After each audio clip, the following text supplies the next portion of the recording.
Hello dear students, myself Pramod Potter, Motion Education Private Limited, Senior Physics Faculty, and the students know me as PRP sir. Today we are discussing JEE Main official paper of 25th July Shift 1. Okay, तो first question हम लेते हैं. चलिए section A का first question आपके सामने है. हमें इस क्वेश्चन में दिया हुआ है कि टेम्परेचर और टाइम का जो ग्राफ है उसके बेसिस पर हमें बताना है ratio of specific heat. Ratio of specific heat बताने के लिए बेटे स्पेसिफिक हीट की बात अगर करें तो हमें पता है कि भाई Q इक्वल टू क्या होता है, एम एस डेल्टा टी होता है. This is temperature change. Temperature अगर मैं इसको टाइम से डिवाइड कर दूं, डी बाई डी टी कर दूं, तो ये डी टी की जगह ये भी अपना क्या बन जाएगा, ये भी अपना टेम्परेचर चेंज के साथ आप इसको लिख सकते हैं ऐसे. क्या आप इसको लिख सकते हैं डी टी बाई टी. अगर मैं बहुत ध्यान से देखूं तो ये पावर है basically rate of heat flow, यानी कि that is what uniform rate से under similar conditions, uniform rate से इसको हीट दी जा रही है. तो क्या ये कांस्टेंट हुआ, इसको कांस्टेंट को मैंने पी मान लिया फिलहाल पावर की तरह. M S D T by T, तो एस इक्वल टू क्या आ गया, P upon M D T by T. क्या ये पूरा कांस्टेंट है? यस, ये तो कांस्टेंट है भाई. यानी कि ये क्या कहलाएगा, this is slope, this is slope of T और टी टाइम ग्राफ. टेम्परेचर और टाइम ग्राफ का स्लोप है ये. ठीक है, इसका मतलब S is directly proportional to 1 upon slope, यानी कि S A upon S B को लिख सकते हैं slope of B upon slope of A. हाँ जी, बी का स्लोप अपॉन ए का स्लोप कर दो तो स्पेसिफिक हीट का रेशियो आ जाएगा. और स्लोप निकालने में कुछ नहीं है बेटा. देखो बच्चों ये क्या है, ये क्या ए का स्लोप दे देगा. ये टी वैल्यू देखो 120 है और क्या वैल्यू 3 है, तो ये वाली वैल्यू यहाँ से यहाँ तक 3 आ गई.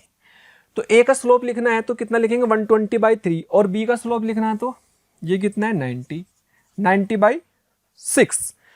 तो बी का स्लोप 90 बाई 6 लिखेंगे, 90 अपॉन 6, और ए का स्लोप 120 बाई 3 लिख देंगे और आपका आंसर आ जाएगा. जैसे आप कह सकते हैं S A upon S B equal to, हाँ जी अभी मैंने देखा क्या, अभी मैंने देखा कि बी का स्लोप 90 बाई 6, 90 अपॉन 6, और ये 120 अपॉन 3. हाँ जी 3 से जाएगा कितना आएगा 40, 6 से जाएगा कितना आएगा 15, तो यानी कि 5 3 जा 5 8 जा, तो 3 by 8 is the ratio, just 3 by 8 the ratio. तो इसका हमारा आंसर कौन सा बैठ जाएगा, इसका ऑप्शन बैठ जाएगा 3 बाई 8, यानी कि आंसर इज 2. ओके, चलिए इस क्वेश्चन में कैपेसिटर का क्वेश्चन है. आपको दिया हुआ है कि कैपेसिटर में जो डाइलेक्ट्रिक है वो वेरी कर रहा है. किस तरीके से, डाइलेक्ट्रिक कांस्टेंट एक्स के साथ साथ वेरी कर रहा है, जिसमें आधे तक तो, हाफ तक तो ये डी बाई 2 तक समझ लो, डी बाई 2, और ऐसे ही डी बाई 2 ये यहाँ तक तो ये फंक्शन काम कर रहा और आगे ये वाला फंक्शन काम कर रहा. तो इसमें x के साथ बदल दी तो x पे जाके एक छोटी सी लेयर अगर हम ले लें तो ये भी एक कैपेसिटर का काम करेगा जिसकी थिकनेस dx ले ली.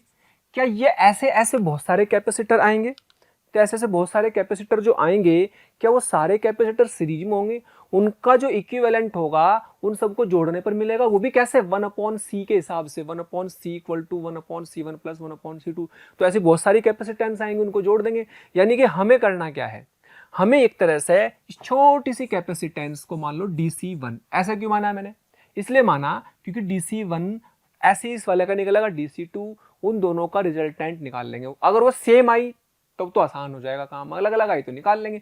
खैर अब DC1 कैसे निकाला भाई हमने, चलिए तो DC1 क्या लिखेंगे, epsilon naught A upon D होता है, epsilon naught A, epsilon naught की जगह जाएगा epsilon naught plus KX area A ही रहेगा, लेकिन डी कौन सी, हम इस कैपेसिटर की बात करें तो उसकी थिकनेस तो क्या आएगी, dx, ये तो dx आएगी, तो यहाँ पर लिख लेंगे dx। अब ऐसे ऐसे कैपेसिटर बहुत सारे होंगे जो कि सीरीज में होंगे, 0 से d/2 तक के ले लेंगे। तो हमारे पास इसको लिखना मैंने C1, तो ये एक तरह से 1/dc1, 1/dc2, 1/dc3, 1/dc4, 1/dc5 और इस तरीके से हमारे पास बहुत सारे आंसर आएंगे।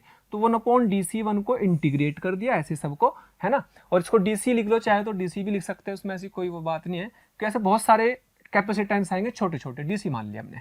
तो इन सबको जोड़ करके कैपेसिटेंस इतने पार्ट की C1 आ गई, इसकी C1 आ गई, इसकी मान लेंगे हम C2, ठीक है, इसकी C2 निकालेंगे बाद में।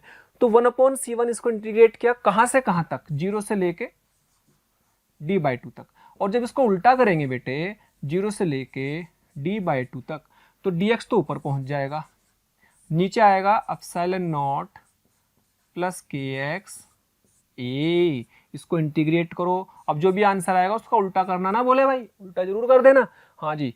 तो ये आएगा 1/a ln epsilon naught plus kx, और क्या k से डिवाइड भी करेंगे, इसके डिफरेंशिएशन से डिवाइड करते हैं, तो k आ जाएगा, लिमिट आ जाएगी 0 से d/2, तो यहाँ से 1/C1 आ गया कितना, हाँ a के, और ऊपर आएगा d, तो ln, ध्यान रखना एप्सिलॉन नॉट प्लस kd, जब 0 रखेंगे तो 0, लेकिन एप्सिलॉन नॉट बचेगा भाई, एप्सिलॉन नॉट बचेगा तो वो माइनस हो जाएगा, तो माइनस हो जाएगा तो नीचे आ जाएगा एप्सिलॉन नॉट, और नीचे बचेगा a के, यानी कि C1 आ गया है a के upon ln epsilon naught plus kd upon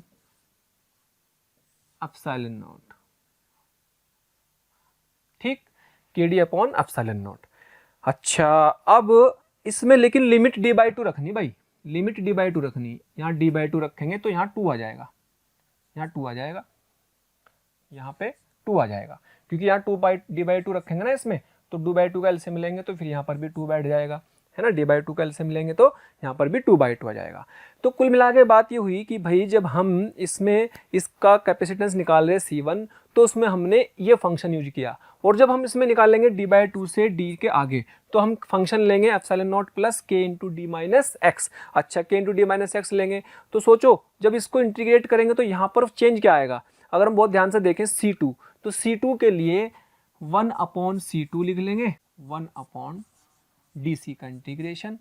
तो सोचो dc कितना लिखोगे, dc जैसा आपने पहले क्या लिखा था, पहले तो लिखा था आपने dc को, ये वाला लिखा था आपने dc को, तो यहाँ पे k की जगह क्या आ रहा है, k आगे kx की जगह क्या आ रहा है, d माइनस एक्स, यानी कि आ जाएगा epsilon naught plus k d minus x area a epsilon not dx, आगे dx ले लिया हमने, है ना भाई, ये तो फंक्शन दिया हुआ था ना, ये तो फंक्शन दिया हुआ था, इस फंक्शन के हिसाब से लिखेंगे, लिमिट यहाँ से यहाँ तक आ गई। इसको सोल्व करेंगे, जब इसको सोल्व करेंगे तो हमने ये देखा बेटे से सोल्व कर लेने पर epsilon naught plus k d minus x a और d/2 से d लिमिट, इसको इंटीग्रेट कर लेते हैं। जब इसको इंटीग्रेट कर लेंगे तो आएगा ln epsilon naught plus k d minus x. क्या इसके डिफरेंशिएशन से डिवाइड भी करते हैं, a तो नीचे है ही, a तो नीचे है ही, तो ये -1 यानी कि माइनस का k, तो माइनस k से और डिवाइड हो जाएगा, और बेटे लिमिट लगा देंगे d/2 से d।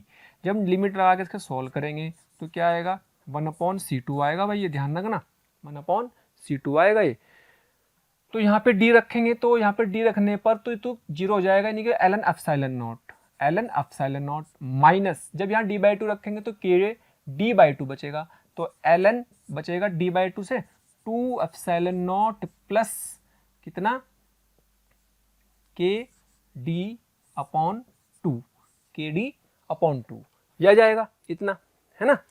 तो यहाँ से अपॉन में है -1, तो ये अपन 1/CT आ चुका है ln epsilon naught upon epsilon naught, अपन को ये को डिवाइड में आ जाएगा ना, डिवाइड में आएगा तो 2 ऊपर पहुंच जाएगा, 2 ऊपर, तो 2 epsilon naught plus kd upon A के। अब अगर मैं इसको उल्टा कर लूं तो क्या एक माइनस, ये वाला माइनस उड़ जाएगा। मैं इसको ये भी कर सकता हूं, अब 2 एप्सिलॉन नॉट प्लस के डी अपॉन कितना 2 एप्सिलॉन नॉट अपॉन ए के। और अगर बहुत ध्यान से देखें तो C2 की वैल्यू आ गई ए के upon ln 2 epsilon naught plus के डी अपॉन 2 एप्सिलॉन नॉट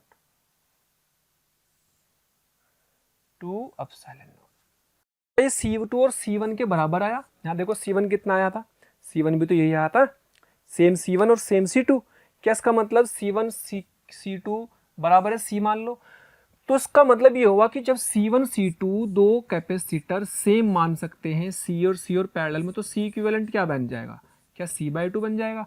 यानी कि जो आंसर आ रहा होगा उसके आगे 2 और लगा दो, बाई 2 और कर दो, तो कितना आ जाएगा a के ln दिस बाई 2, जो भी आंसर में है, तो आंसर बन जाएगा बाई 2 के साथ। तो बाई 2 के साथ कौन सा रहा, a के अपॉन दिस ln और अपॉन 2 में, यानी कि ऑप्शन आ गया 2। तो इस तरीके से हमें पूरी कैलकुलेशन को करने के बाद ये आंसर आएगा। अच्छा सवाल है ना। चलिए क्वेश्चन में बड़ा सिंपल क्वेश्चन है, इसको करने के 2 तरीके हैं, आप सिंपल तरीके से समझते हैं। पहले तो इसको बेटे बोला कि 4m इनिशियल मोमेंटम, कोई भी था पार्टिकल, इसका इनिशियल मोमेंटम क्या है, रखा हुआ है 0 है, लेकिन फाइनल मोमेंटम कुछ होगा क्योंकि 2 हिस्सों में टूट गया। लेकिन क्या initial momentum equal to final momentum होगा, किस किस का, जब 2 टुकड़े हो गए इसके, एक इधर गया एक इधर गया, तो इनिशियल मोमेंटम तो 0, फाइनल मोमेंटम एक इसका P1 और एक इसका P2 वेक्टर के साथ लिख लिए। तो क्या P1 जो आएगा और P2 जो आएगा वो एक दूसरे के अपोजिट मोमेंटम में होंगे, तो इनका मैग्नीट्यूड तो सेम होगा ना। क्यों, क्योंकि शुरू में 0 है, क्योंकि शुरू में 0 है। अगर मोमेंटम सेम है, किस किस का बात करते हैं, एक 4m वाला था तो उसको हमने 2 हिस्सों में डिवाइड करा, एक m और एक 3m हो गया। तो इसको मोमेंटम जो है, इनके बाद की zero velocity, non zero velocities हैं, तो मतलब बाद में मोमेंटम है। De Broglie wavelength of particle of mass m to that of 3m। तो याद करो कि अगर मैं m की बात कर रहा हूँ तो लैम्डा m क्या बैठेगा, h अपॉन P1, और लैम्डा 3m क्या बैठेगा, h अपॉन P2। चूंकि P1 बराबर P2 तो क्या लैम्डा 1 बराबर भी लैम्डा 2, ये लैम्डा 1 मान सकते हो ना, इसको हमने लैम्डा 2 नाम दे दिया। तो दोनों की लैम्डा सेम है, तो क्या lambda 1 raise to lambda 2 equal to 1 raise to 1 आएगा। बोलो, अगर आप सोच रहे हो सर नहीं मैं तो उसको अलग अलग टुकड़ों में करूँगा, लो भाई कर लो अलग टुकड़ों में। ये किधर से गया, ये m से गया एक मान लो, और एक 3m से गया, ये लो, इसकी वेलोसिटी v1, इसकी वेलोसिटी v2, शुरू में मोमेंटम 0 और बेटे minus mv1 plus 3m v2।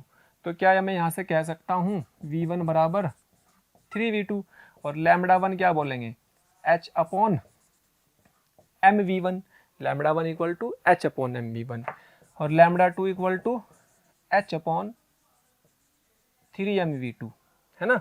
अब वैसे भी देख लो mv1 बराबर 3mv2 है, वैसे सोच लो चाहे तो उसमें क्या हुआ, लो लैम्डा 2 से डिवाइड कर लो, लो h अपॉन 3mv2, ये लो, तो क्या आ गया v2 बाई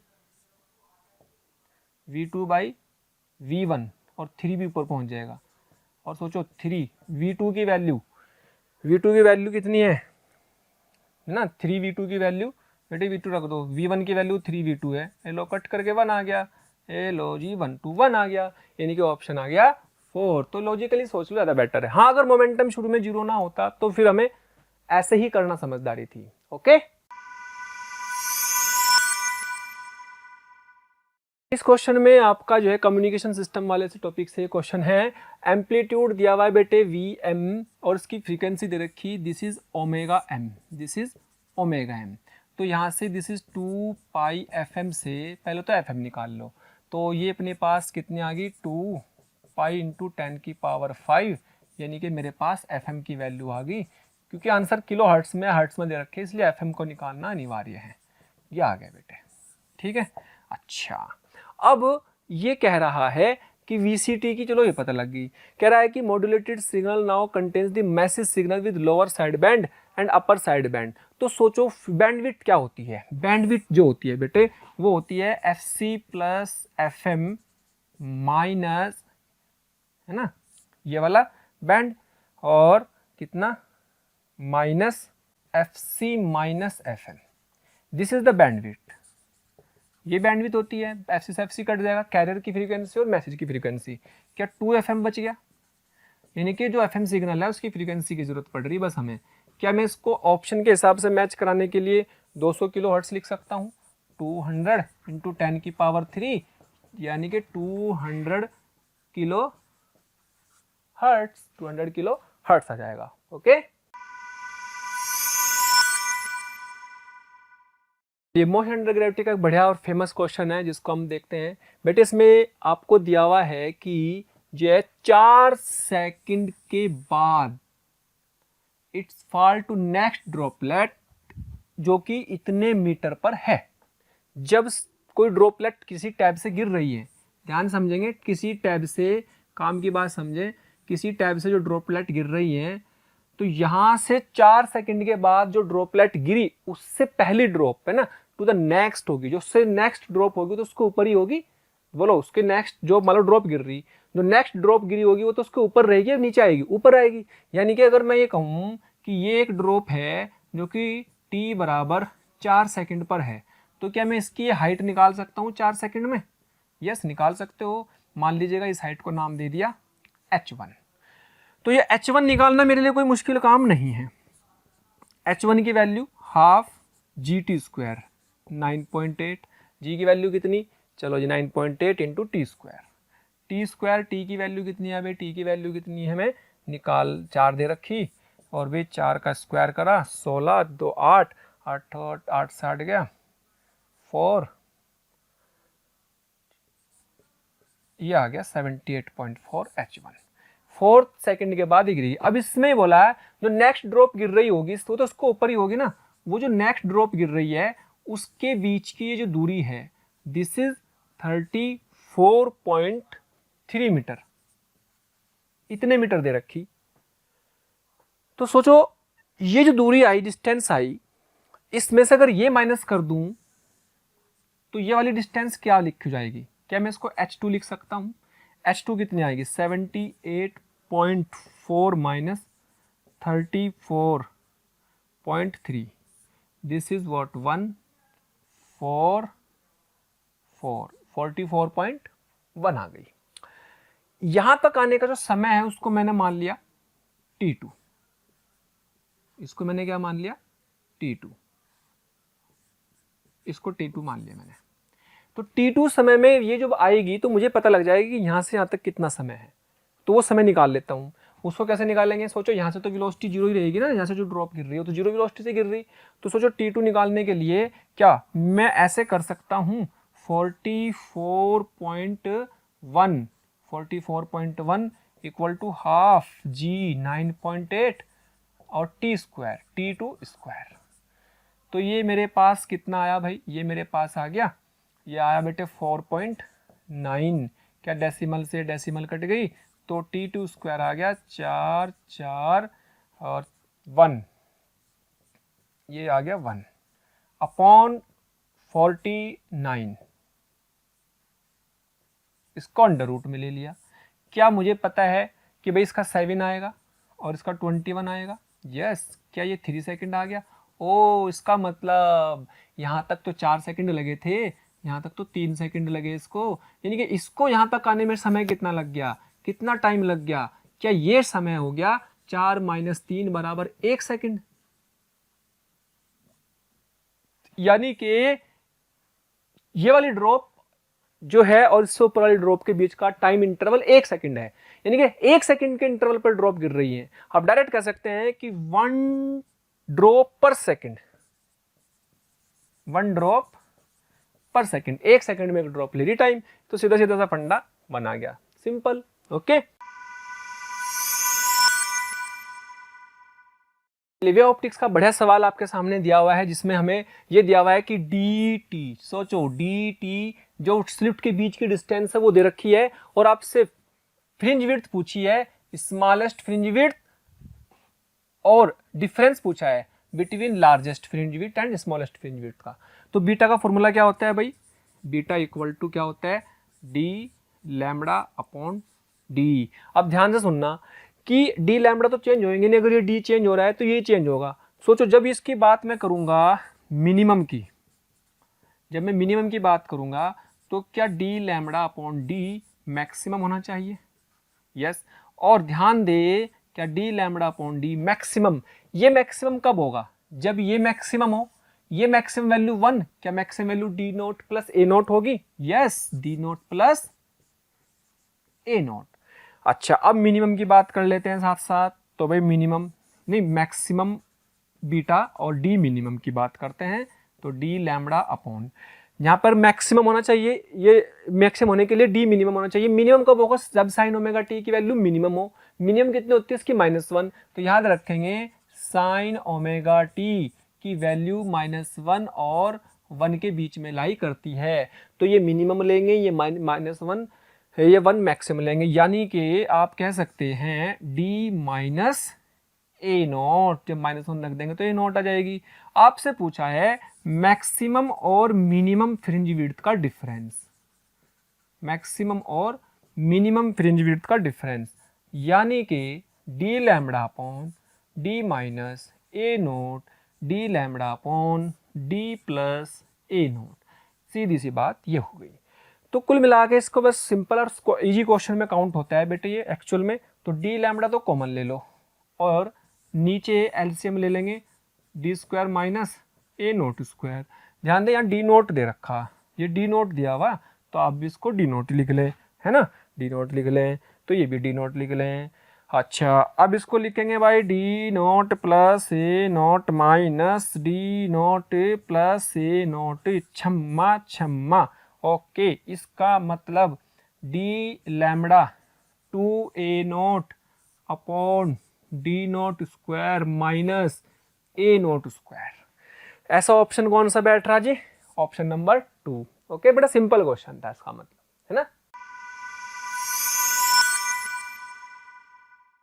चलिए क्वेश्चन नंबर 7, क्वेश्चन नंबर 7 में, क्वेश्चन नंबर 7 आपके सामने रीजन और एसोसिएशन का रीजन है, क्वेश्चन है जिसमें दिया हुआ है कि moment of inertia of circular disc of mass में रेडियस आर अबाउट एक्स है, Y is passing through the plane z axis which is perpendicular to the its plane are found to be ix, iy, iz. The radius of gyration about all the three axes will be same. पहला तो ये statement, तो देखो ध्यान से, क्या radius of gyration की बात अगर करें, मान लो x की kx है, y से ky और z से kz है, तो रेडियस ऑफ गायरेशन अगर हम बात करें तो क्या उसके लिए मोमेंट ऑफ इनर्शिया को लिखा जाएगा m k z स्क्वायर बराबर एम के एक्स स्क्वायर प्लस एम के, ठीक है। तो ये हमने कौन सी परपेंडिकुलर एक्सिस थ्योरम के हिसाब से उनके moment of inertia radius of gyration के हिसाब से एक्स वाई जेड लिख करके हमने लिख दिए। तो हमें पता लग रहा है कि भाई हमारे पास एक इक्वेशन आ गई जिससे हमें पता लग रहा है कि के जेड स्क्वायर बराबर के एक्स स्क्वायर प्लस के वाई स्क्वायर, के जेड स्क्वायर बराबर के एक्स स्क्वायर प्लस के जेड के वाई स्क्वायर। अच्छा ये जो के जेड स्क्वायर बराबर के एक्स स्क्वायर प्लस के वाई स्क्वायर आया, ये साफ साफ दिख रहा है, ये कह रहा है कि वो सारे सेम होते हैं। सेम तो होते ही नहीं, के एक्स के वाई के जेड तो सब अलग अलग बैठ रहे इस इक्वेशन से। ये इक्वेशन बता रही है कि भाई ये सेम नहीं होंगे, यानी कि पहला स्टेटमेंट तो गलत है। दूसरा कह रहा है rigid body making rotational motion has a fix mass and shape. Yes, this the property of what, rigid body की प्रॉपर्टी है, फिक्स मास होना चाहिए, शेप फिक्स होनी चाहिए, ताकि कोई भी दो पॉइंट के बीच की डिस्टेंस ना बदले, कोई भी दो पॉइंट के बीच की सेपरेशन ना बदले, जो कि रिजिड बॉडी की प्रॉपर्टी है, उनकी शेप सेम होनी चाहिए, यानी कि ये वाला सही है। बट इसके एक्सप्लेनेशन से कोई मतलब नहीं, यानी कि कौन सा option, A is not correct but R is correct, यानी कि ऑप्शन आ गया ये वाला, ऑप्शन आ गया ये वाला। ओके चलो इसमें देखते हैं बेटे, ये बोला कि एक रे ऑफ लाइट है, वेवलेंथ 630 नैनोमीटर की है, हालांकि इसका कोई खास यूज नहीं है। Is incident at an angle of 30 degree, 30 degree पर इंसिडेंट कर दी। Okay at the diamond air interface, लो जी कोई भी डायमंड एयर इंटरफेस ले लिया, मान लीजिएगा डायमंड ले लिया भाई, ये लो जी, इस पर लाइट गिरी ऐसे, ठीक, ये डायमंड एयर इंटरफेस ले लिया। तो ये कह रहा है it is going from diamond to air. चलो diamond to the refractive index of diamond is 2.42। अगर डायमंड का 2.42 है तो डायमंड के लिए क्रिटिकल एंगल क्या आ जाएगा, क्या साइन सी बराबर 1/2.42 आ जाएगा डायमंड के लिए क्रिटिकल एंगल। अच्छा, और इसने बोला है कि 30 डिग्री पर इंसिडेंट हुई, 30 डिग्री पर इंसिडेंट हुई। तो ध्यान दे कि यहां से हम देखो साइन 30 की वैल्यू अगर बात करें, साइन 30 की वैल्यू कितनी होती है 1/2, जबकि ये कितना है 1/2.45। तो अब इसमें बताओ कौन सा एंगल ज्यादा होगा, क्या ये वैल्यू तो 0.5 है, क्या तो 0.5 से कम आएगी, this value is less than 0.5। अगर ये 0.5 से कम है तो क्या C की वैल्यू 30 डिग्री से कम होगी, C की वैल्यू 30 डिग्री से कम होगी, यानी कि incident angle is greater then C, यानी कि I is greater then C। अगर I C से ज्यादा है तो क्या TIR हो जाएगा, यानी कि रिफ्लेक्शन होगा ही नहीं, यानी कि ये इसी में चली जाएगी, इधर इसी में चली जाएगी। तो ऑप्शन देख लो, तो refraction is not possible, yes refraction is not possible. ठीक है, तो इस तरीके से हमें TIR से पता लग जाएगा कि रिफ्रैक्शन हो ही नहीं रहा। ओके, चलिए रेडियो एक्टिविटी का बड़ा सवाल आपके सामने है, जिसमें बोला और मतलब गोल्ड, इसके लिए आपको 3 डेज इसकी हाफ लाइफ दे दी। Atomic weight of this is 198 gram पर mole, then the activity of 2 milligram of this. अब ध्यान देना, एक्टिविटी पूछी, सोचो एक्टिविटी का फॉर्मूला क्या होता था, ओहो एक्टिविटी का फॉर्मूला था भाई लैम्बडा एन, कि उसी इंस्टेंट पर number of molecule, number of atoms उसके कितने हैं, न्यूक्लियाई कितने हैं। सोचो लैम्बडा को लिखने के लिए तो मैं लिख सकता हूं ln2 upon T half, number of particle लिखने इसके कितने अब यहां पर हैं। अब देखो नंबर ऑफ पार्टिकल लिखने के लिए क्या होता है भाई, नंबर ऑफ पार्टिकल लिखने के लिए नंबर ऑफ मॉल्स, और एक मॉल में कितने Na, तो n mall into Na, malls into Na, n कैसे निकाला जाएगा, नंबर ऑफ मॉल्स कैसे लिखेंगे, नंबर ऑफ मॉल्स बन जाएगा भाई मास अपॉन मॉलिक्यूलर मास। मास कितना दे रखा 2 मिलीग्राम,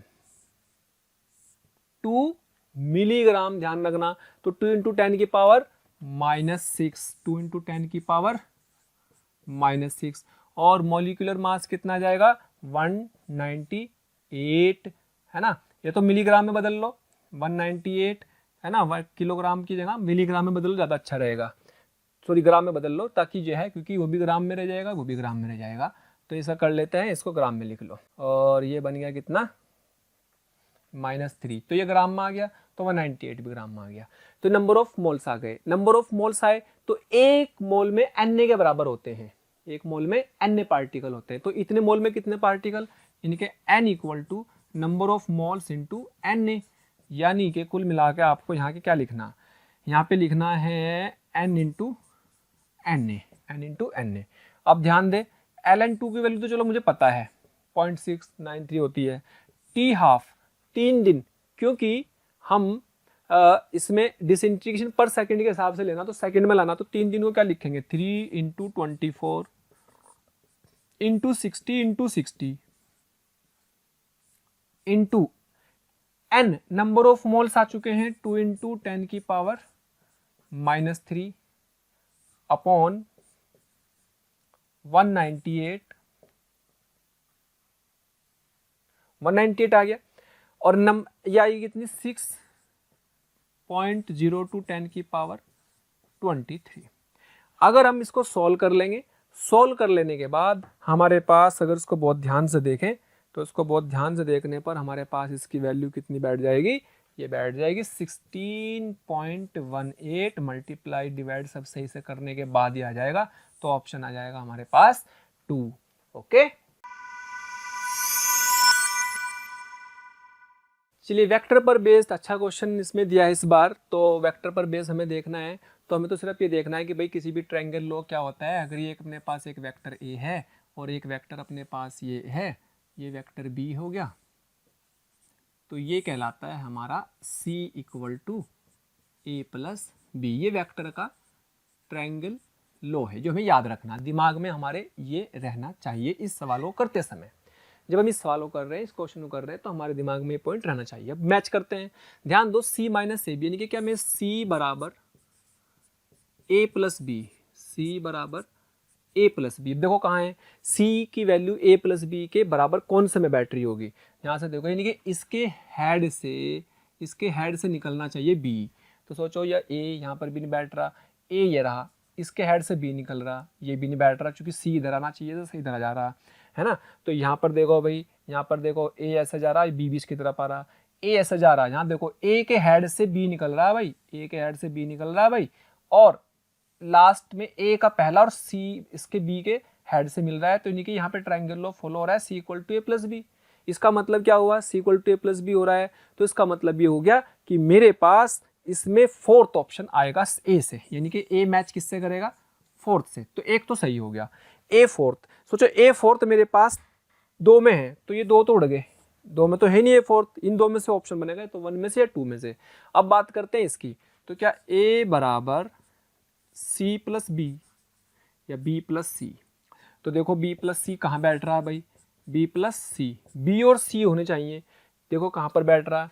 तो क्या बी ये रहा, सी ये रहा, है ना, बी ये रहा, सी, तो ट्रायंगल बन रहा पूरा, बी ये रहा और सी बी सी की तरफ आ रहा, सी निकलना चाहिए था, यहाँ से नहीं आ रहा, तो बी ये रहा, सी ये रहा, इन दोनों को मिलाया तो ये ए आ गया, यानी कि ए इक्वल टू बी प्लस सी, ये ट्रायंगल दिखा रहा। तो उसका मतलब इसमें बी का कनेक्शन किससे आ गया, बी का आ गया थर्ड से, तो बी का आ गया थर्ड से, बी का आ गया थर्ड से। अब यहाँ जाओ, तो देखो यहाँ बी इक्वल टू क्या बन रहा, ए प्लस सी। ए और सी को देखना जोड़ने में, ए जुड़ रहा, ए जा रहा, और ये ए यहाँ से जा रहा सी इधर, तो क्या ये बी प्लस सी के बराबर है, यस। तो B equal to A plus C के बराबर है, ये प्लस सी आ गया, है ना भाई, ये प्लस सी आ गया।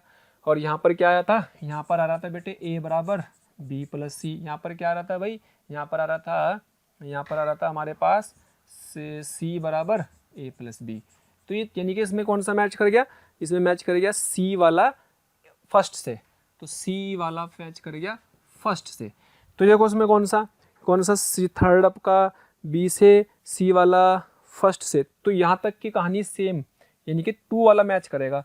चौथा मैच करना चाहो कर लो, कैसे भाई, देखो इसमें तो ट्रायंगल पूरा का पूरा साइक्लिक ऑर्डर में चल रही है, ए बी सी, तो मैं कैसे कह सकता हूँ, क्या ये A plus B plus C equal to zero, क्या मैं इसको ये बोल सकता हूँ A plus B equal to minus C, ये कौन सा वाला है, डी, तो इसलिए आप कह सकते हैं कि डी मैच करेगा सेकंड नंबर से, बी मैच करेगा सेकंड नंबर से। इस तरीके से वेक्टर का ट्रायंगल लॉ का क्वेश्चन है, बढ़िया सवाल है, ओके। चलिए, इसमें एडियाबैटिक प्रोसेस पर बेस्ड थर्मोडायनेमिक्स का क्वेश्चन दिया हुआ, अच्छा सवाल दिया हुआ है।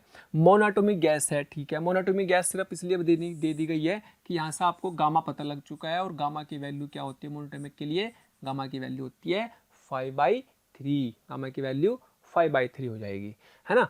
तो अब ये कह रहा है कि टेम्परेचर T1 है, और मुझे पता है कि जब हम किसी पिस्टन को ऐसे रखते हैं, जब पिस्टन को दबाते हैं, इसमें यहाँ से यहाँ तक ये लेंथ L1 होगी, ये L1, और अगर ये लेंथ L2 हो गई, जैसे कि क्वेश्चन में कहा गया, ध्यान से सुने, T1 is closed and cylinder fitted with a frictionless piston. The gas is allowed to expand adiabatically to a temperature T2 by releasing the piston suddenly. L1 and L2 are the lengths of the gas column, है ना। मान लीजिएगा gas column ऊपर की तरफ गया, L1 आ गया, तो एरिया ए, और ये टेम्परेचर T1 पर है, ये टेम्परेचर T2 वाली है, तो यहाँ पर ये L2 आ गई, एरिया वही, पिस्टन आपका ऊपर चला गया, ठीक। तो बेसिकली ये वॉल्यूम हुआ ना Al1, ये भी वॉल्यूम हुआ Al2, तो इतना वॉल्यूम चेंज हुआ। तो टेम्परेचर और वॉल्यूम और एडियाबैटिक प्रोसेस, यस, यानी कि मुझे पता क्या है, मुझे ये पता है भाई TV की power gamma -1 equal to constant, यही तो है। और TV की पावर गामा यानी कि AL की power gamma -1 equal to constant. अब एरिया तो कॉन्स्टेंट है, मैं कह सकता हूं क्या, मैं ये कह सकता हूं कि T1 upon T2 equal to L2 upon L1, भाई ये तो उल्टा रिलेशन आएगा ना, तो L2 अपॉन L1 की पावर क्या आ जाएगी, कितनी, गामा -1। तो L2 अपॉन L1, सोचो गामा कितना दिया हुआ 5/3, क्योंकि मोनोटोमिक गैस है, 5/3 -1, तो ये बन गया L2 अपॉन L3 और इसकी पावर आ जाएगी 2/3, 2/3 आए तो इसका मतलब ऑप्शन आ गया 3। ओके, चलिए इस क्वेश्चन में इलेक्ट्रोमैग्नेटिक वेव पर बेसिक क्वेश्चन है, बेसिकली वेव की कंसेप्ट पर बेस्ड है। तो हमें इसमें एक वेव दे रखी है, इसमें खास बात ये दे दी कि ये नॉर्मल इंसिडेंस हुई, ठीक है, परफेक्टली रिफ्लेक्टिंग है, यानी कि ट्रांसमिट तो हुई नहीं। तो उसमें बोल रहा है कि ट्रांसमिटेड वेव जो है ये होगी, तो ट्रांसमिटेड वेव की तो बात ही नहीं करनी जब वो रिफ्लेक्ट होगी कंप्लीटली। दूसरी बात भाई अब इसके बाद हमें कह रहा है वेवलेंथ, तो ध्यान दे अगर मैं इसको स्टैंडर्ड कंपेयर करूँ तो ये होता है बेटे के, और ये होता है बेटे कितना ओमेगा, ये वाला मिला करके और ये वाला मिला करके ये होता है ओमेगा, ओमेगा होता है, तो ये ओमेगा हो गया। और लैम्बडा होता है 2 पाई अपॉन के, तो सोचो 2 पाई अपॉन के की वैल्यू 1.8, क्या ये इक्वल टू है 5.4 के? 5.4 के इक्वल टू तो नहीं, इसका मतलब ये ऑप्शन भी गया, ये ऑप्शन भी गया। अब frequency of electromagnetic wave is this, frequency का मतलब ये ओमेगा दे रखा, तो एफ क्या हो जाएगा ओमेगा अपॉन 2 पाई, फ्रीक्वेंसी है क्योंकि हर्ट्ज में दे रखी, तो ओमेगा दे रखी 5.4 इंटू 10 की पावर 6 अपॉन 2 पाई, और ये हमें पता है कि this is not equal to this, इसके बराबर तो नहीं ना, ये 54 इंटू 10 की पावर 4 के बराबर तो नहीं है, नॉट इक्वल, इसका मतलब ये भी गया, और ये मैंने पहले गया था। तो सोचो रिफ्लेक्टेड वेव की बात करेंगे, तो रिफ्लेक्टेड वेव में अगर इस डायरेक्शन में जा रही थी तो टकरा के उल्टी चली गई, डायरेक्शन उल्टी होगी तो यहाँ प्लस हो जाएगा, यहाँ प्लस हो जाएगा, तो रिफ्लेक्टेड वेव की कंडीशन सेटिस्फाई हो रही, और वैसे भी 3 रिजेक्ट हो गए, चौथा का आंसर अपना भी बच गया, चौथे का आंसर अपना भी बच गया, फोर्थ वाला है ना, रिफ्लेक्टेड वेव अपोजिट डायरेक्शन में चल रही है, वेव अपोजिट डायरेक्शन की इक्वेशन में दोनों जगह प्लस आ जाएंगे। ओके, चलिए डी ब्रोगली पर बढ़िया सवाल, छोटा सा, बहुत बार आता है। तो इसमें क्या दिया हुआ है कि लैम्बडा का सीक्वेंस बताना है डी ब्रोगली वेवलेंथ का, चूंकि मुझे पता है लैम्बडा इक्वल टू होता है बेटे h upon under root 2m into K of kinetic energy. Kinetic energy तो कांस्टेंट दे दी, तो मास अल्फा इलेक्ट्रॉन और प्रोटॉन के डिफरेंट होते हैं, तो मैं कह सकता हूं कि जो लैम्बडा हो गया that will be proportional to root of m, m के इनवर्सली प्रोपोर्शनल हो गया, तो यानी कि जिसका मास ज्यादा, तो mass of alpha is greater than mass of proton is greater than mass of electron. भाई अगर इसका मास है मैं, इसका तो 4m होता है ना, याद करो, और ये तो जो है इलेक्ट्रॉन का मास तो आप जानती हो तो बहुत ही कम होता है, इससे भी ज्यादा होता है, इसका मतलब जिसका मास ज्यादा उसकी वेवलेंथ कम, यानी कि इसका मास ज्यादा उसकी वेवलेंथ कम, और जिसका मास कम उसकी वेवलेंथ ज्यादा। सोचो अगर मैं ये कहूँ कि इलेक्ट्रॉन का मास सबसे कम, और भाई प्रोटॉन का मास उससे ज्यादा, और भाई अल्फा का मास उससे ज्यादा, तो क्या इसकी लैम्बडा इसके उल्टे रिलेशन में आएगी, इसके उल्टे रिलेशन में, क्या ये ग्रेटर, ये इससे ज्यादा है ना, और इसकी लैम्बडा अल्फा ना, उल्टा रिलेशन है, मास के हिसाब से चेक करना, और साफ साफ दिख रहा है कि third option is answer. Okay, चलिए मोमेंटम पर बेस अच्छा क्वेश्चन है, जिसमें दिया हुआ है कि u स्पीड से इधर जा करके उसी स्पीड से वापस आएगा, बट वेलोसिटी डिफरेंट है, तो हमसे बोला है कि रेशियो ऑफ इम्पल्सिस, मान लीजिए अगर इम्पल्सिस का मतलब होता है चेंज इन मोमेंटम, मान लो पहला मोमेंटम लिखना है तो क्या लिखेंगे p final minus p initial, इसका मोमेंटम चूंकि मास उसने दे रखा है 30 ग्राम, मास उसने दे रखा है इक्वल मास की है ना, तो मास तो जो भी लोगे क्योंकि रेशियो पूछा हुआ है तो m मान लो, m तो कट जाएगा है ना, इम्पल्स का रेशियो पूछा दोनों केस में, तो मास तो कट ही जाएगा रेशियो लेने में, तो इसलिए अपन उसको मास को यूज करते भी नहीं, स्पीड सेम दे रखी है, बड़ी इंपॉर्टेंट बात है, और मैग्नीट्यूड का रेशियो पूछा है, ये भी इंपॉर्टेंट बात है क्योंकि डायरेक्शन होती है इसमें।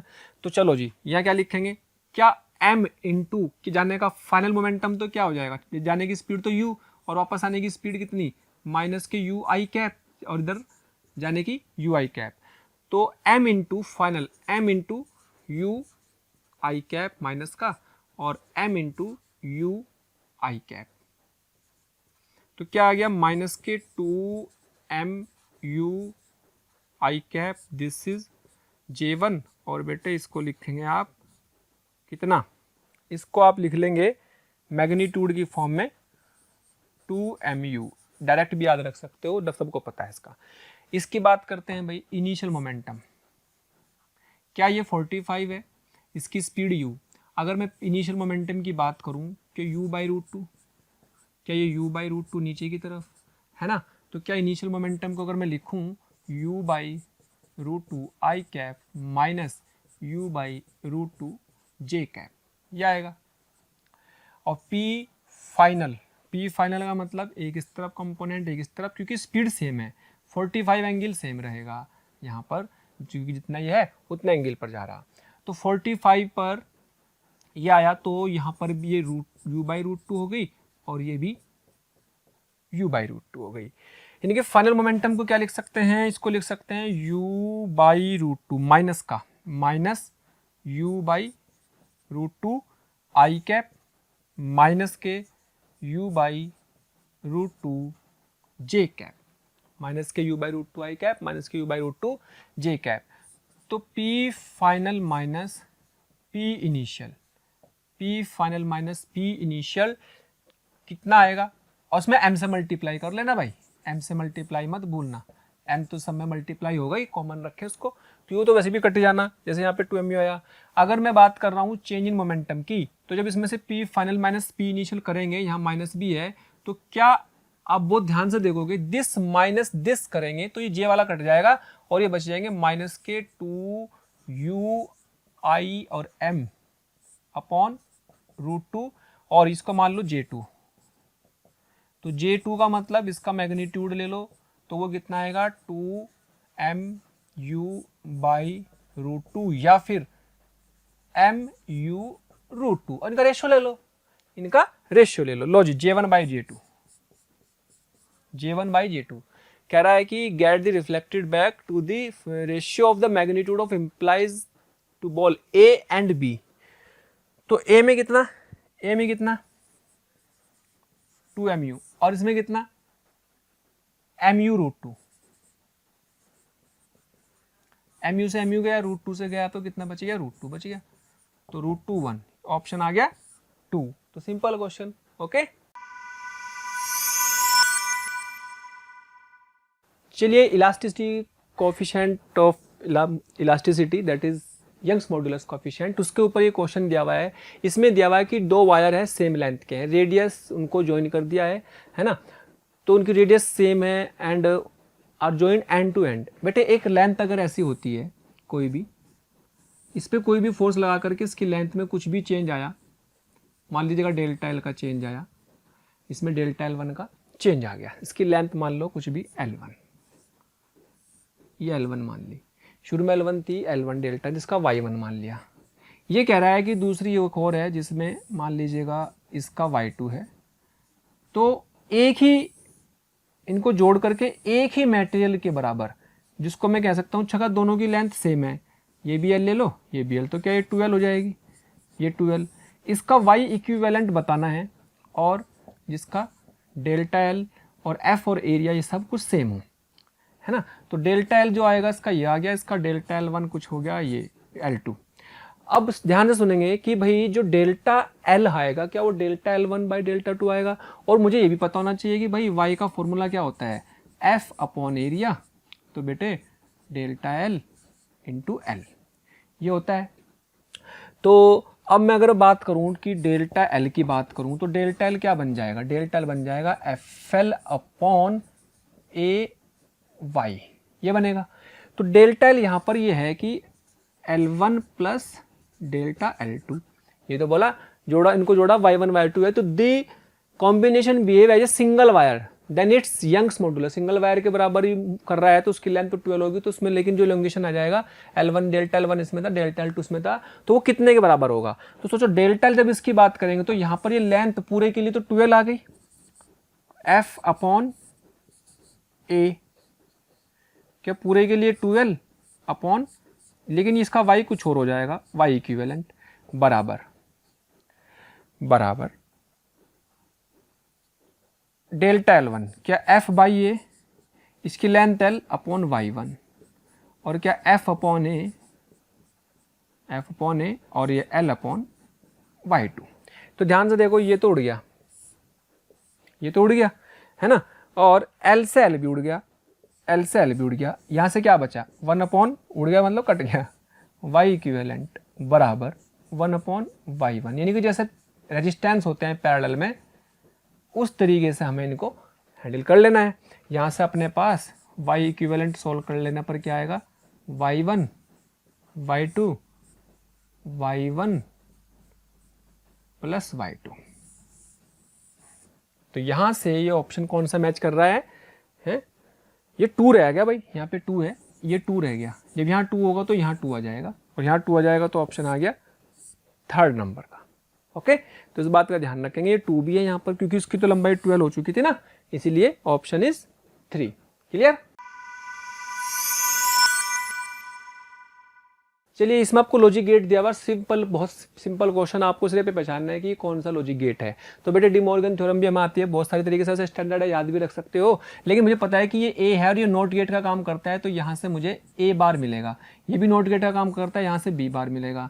ये अपना क्या है नॉर गेट है, तो नॉर गेट का काम क्या होता है कि ए बार को जोड़ेगा और बी बार को जोड़ेगा और उसके ऊपर नोट लगा देगा, ये इसका काम होता है। डी मॉर्गन थ्योरम ये कहती है कि भाई यहाँ से इसको तोड़ो और यहाँ पे इसको जोड़ो, यानी कि ए बार बार बी बार बार और डॉट, प्लस को डॉट में लिखो और बार को तोड़ो, दोनों पे लगा दो, छम्मा छम्मा, ये हो गया। यानी कि कितना आ गया ए, ये अपना आ गया ए डॉट बी, यहाँ से ये बार नहीं आएगा, बार से बार तो कट चुका है भाई, बार से बार तो कट चुका है। जब बार से बार कट चुका है तो बस अपना काम आसान, ये लो जी ए डॉट बी। और क्या ये एंड गेट होता है? यस, एंड गेट होता है, तो ऑप्शन आ गया 4। क्लियर? चलिए पोटेंशियोमीटर का बढ़िया सवाल, चूंकि हर बार पोटेंशियोमीटर बहुत ज़्यादा पूछा जाता है, तो इसमें आपने वो क्या कहा है कि पोटेंशियोमीटर में एक ये 550 की रीडिंग है, 450 है, यहाँ पर अपने को ये दिया हुआ है कि टोटल जो वायर है वो 10 मीटर लेंथ का है और 0.1 ओम पर सेंटीमीटर है, तो यानी कि 10 मीटर को मैं लिख सकता हूं क्या 1000 सेंटीमीटर। तो इसका रेजिस्टेंस ए बी का कितना आ गया?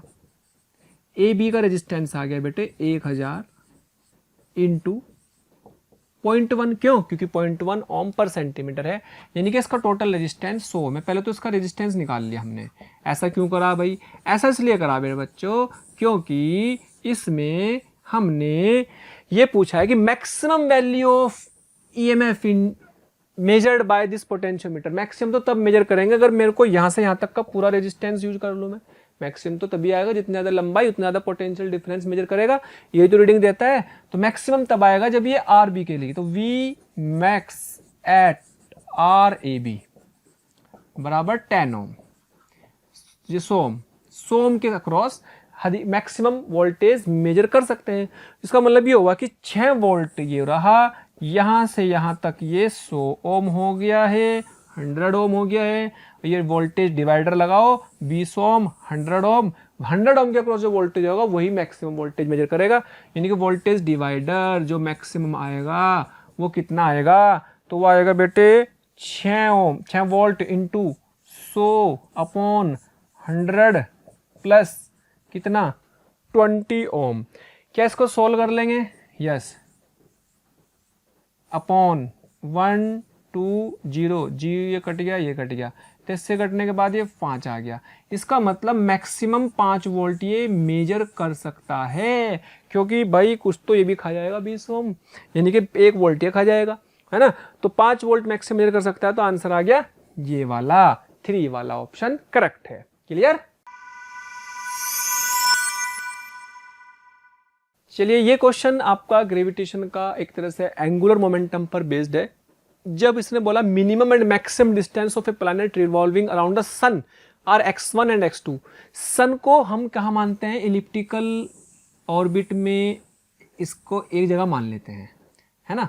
मान लो यहाँ मान लिया सन को, क्या ये इसकी मैक्सिमम डिस्टेंस है ना। Minimum and maximum distance of planet is the x1 and x2। तो मिनिमम का मतलब ये तो होगी कौन सी? x1।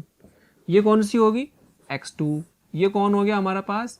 ये हमारे पास हो गया भाई ऑर्बिट इसकी, जो कि हमने ले ली।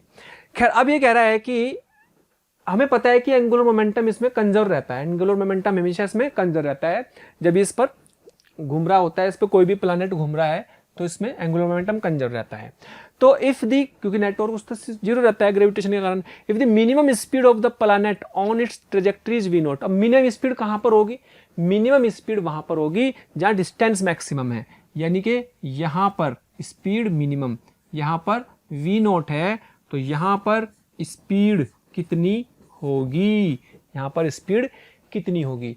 क्यों? क्योंकि एंगुलर मोमेंटम कंजर्व रखना है मेरे बच्चों, तो यानी कि मेरे पास आएगा L इनिशियल बराबर L फाइनल, और ये आ जाएगा m v0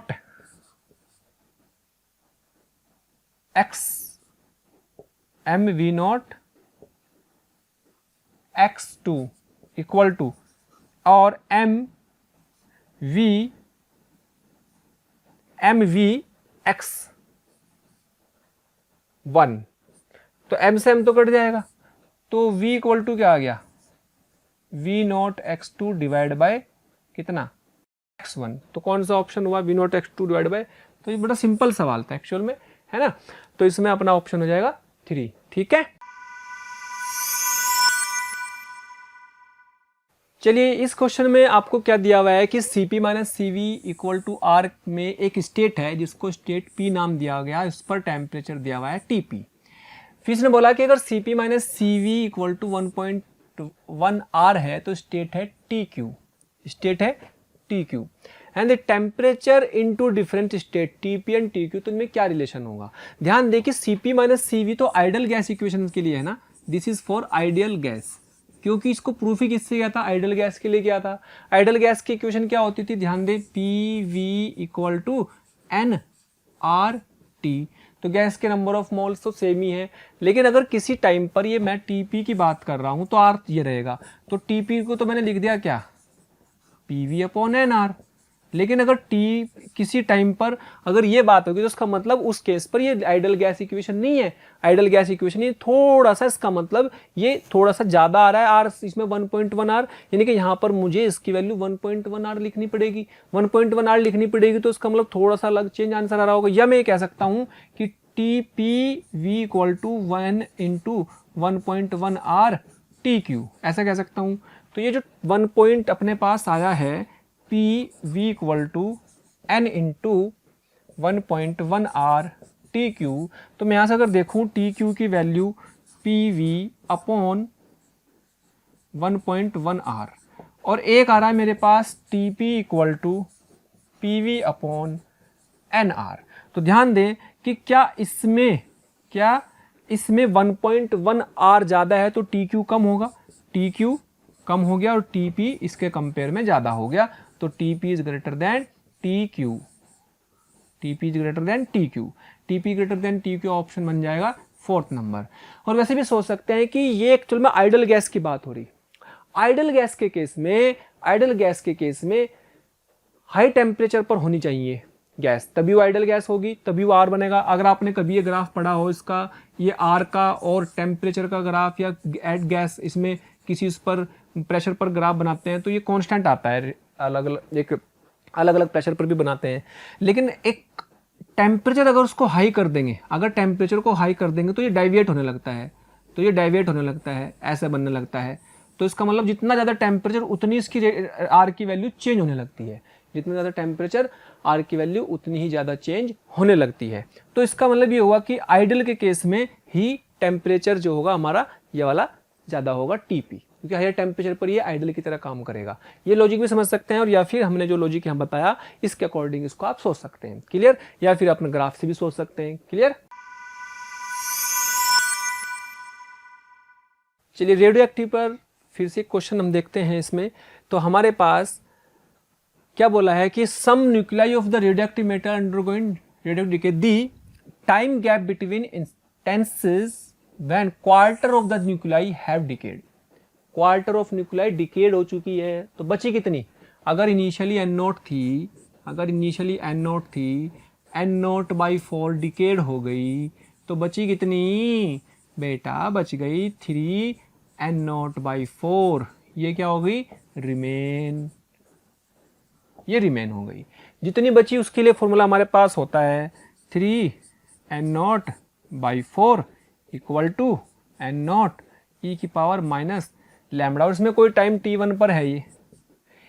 अब ये कह रहा है कि when half of the nuclei have decade, तो उनके टाइम का डिफरेंस बताना है ना, इंस्टेंस व्हेन द क्वार्टर और हाफ का जो टाइम डिफरेंस है वो बताना। तो क्या ये हाफ का मतलब एन नॉट बाई टू हो गया, और क्या ये एन नॉट ई की पावर माइनस लैम्बडा t2 हो गया। और भाई सबसे बढ़िया तरीका क्या है कि आप इसको t1 को अलग अलग निकाल लो। मैं इसका ln ले लेता हूँ। क्या ये ln 3/4 होगा? यस। और क्या ये माइनस लैम्बडा t1 आ जाएगा? यस। ठीक है, यानी कि t1 बराबर कितना?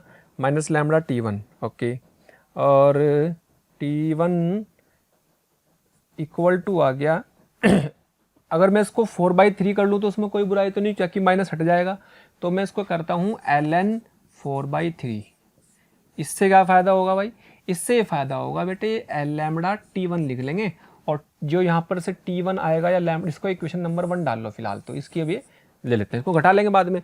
इसमें से ये गया, तो यहाँ पर ln माइनस 1/2 लिखने के लिए इसको ln 2 लिख लूँ अगर, तो क्या माइनस उठ जाएगा, इसका डायरेक्ट कर लेता हूँ, है ना भाई। ln 1/2 आएगा तो माइनस लगा करके 1/2 को ln 2 कर दिया, इससे क्या होगा, वो माइनस कट गया। तो यहाँ से मेरे को चाहिए क्या? मुझे चाहिए इनमें टाइम का डिफरेंस, इनमें टाइम का डिफरेंस। तो दिस इज इक्वेशन नंबर 2। इन दोनों को डिफरेंस कर लिया, है ना। तो दोनों को डिफरेंस कर लेंगे। डिफरेंस करने के बाद अपने पास सोचो lambda t2 minus t1 equal to कितना आया था भाई? लैम्बडा t2 यानी कि ln2 माइनस ln 4/3, यही तो आया था। ln 4/3 तो यह आता लैम्बडा t1 और यह आता लैम्बडा t2। ओके, चलो जी। तो ये मेरे को पूछा हुआ है टाइम इंस्टेंट, इन कोण का टाइम डिफरेंस क्या है, किस इंस्टेंट पर मैं 3/4 से 1/2 रहा। तो दिस इज डेल्टा टी नाम दे सकते हैं, और ln 2 का मतलब हो गया ln, और बेटे कितना, ये 3/4 था 4/3, और इसमें आ गया ln 2/4/3 ln m-n। ठीक, तो कितना आ गया भाई? ln 2 × 3 डिवाइड बाई 4, 2 से गया 2 आ जाएगा। तो यहाँ पे ये जो टाइम का डिफरेंस है दिस इज, अच्छा लैम्बडा भी है यहाँ ध्यान रखना, ln 3/2, और यहाँ से लैम्बडा नीचे आ जाएगा, delta T equal to ln 3/2 upon lambda. तो इसका ऑप्शन कौन सा बैठ गया भाई? ऑप्शन बैठ गया जिसका 3 नंबर का। Okay, clear.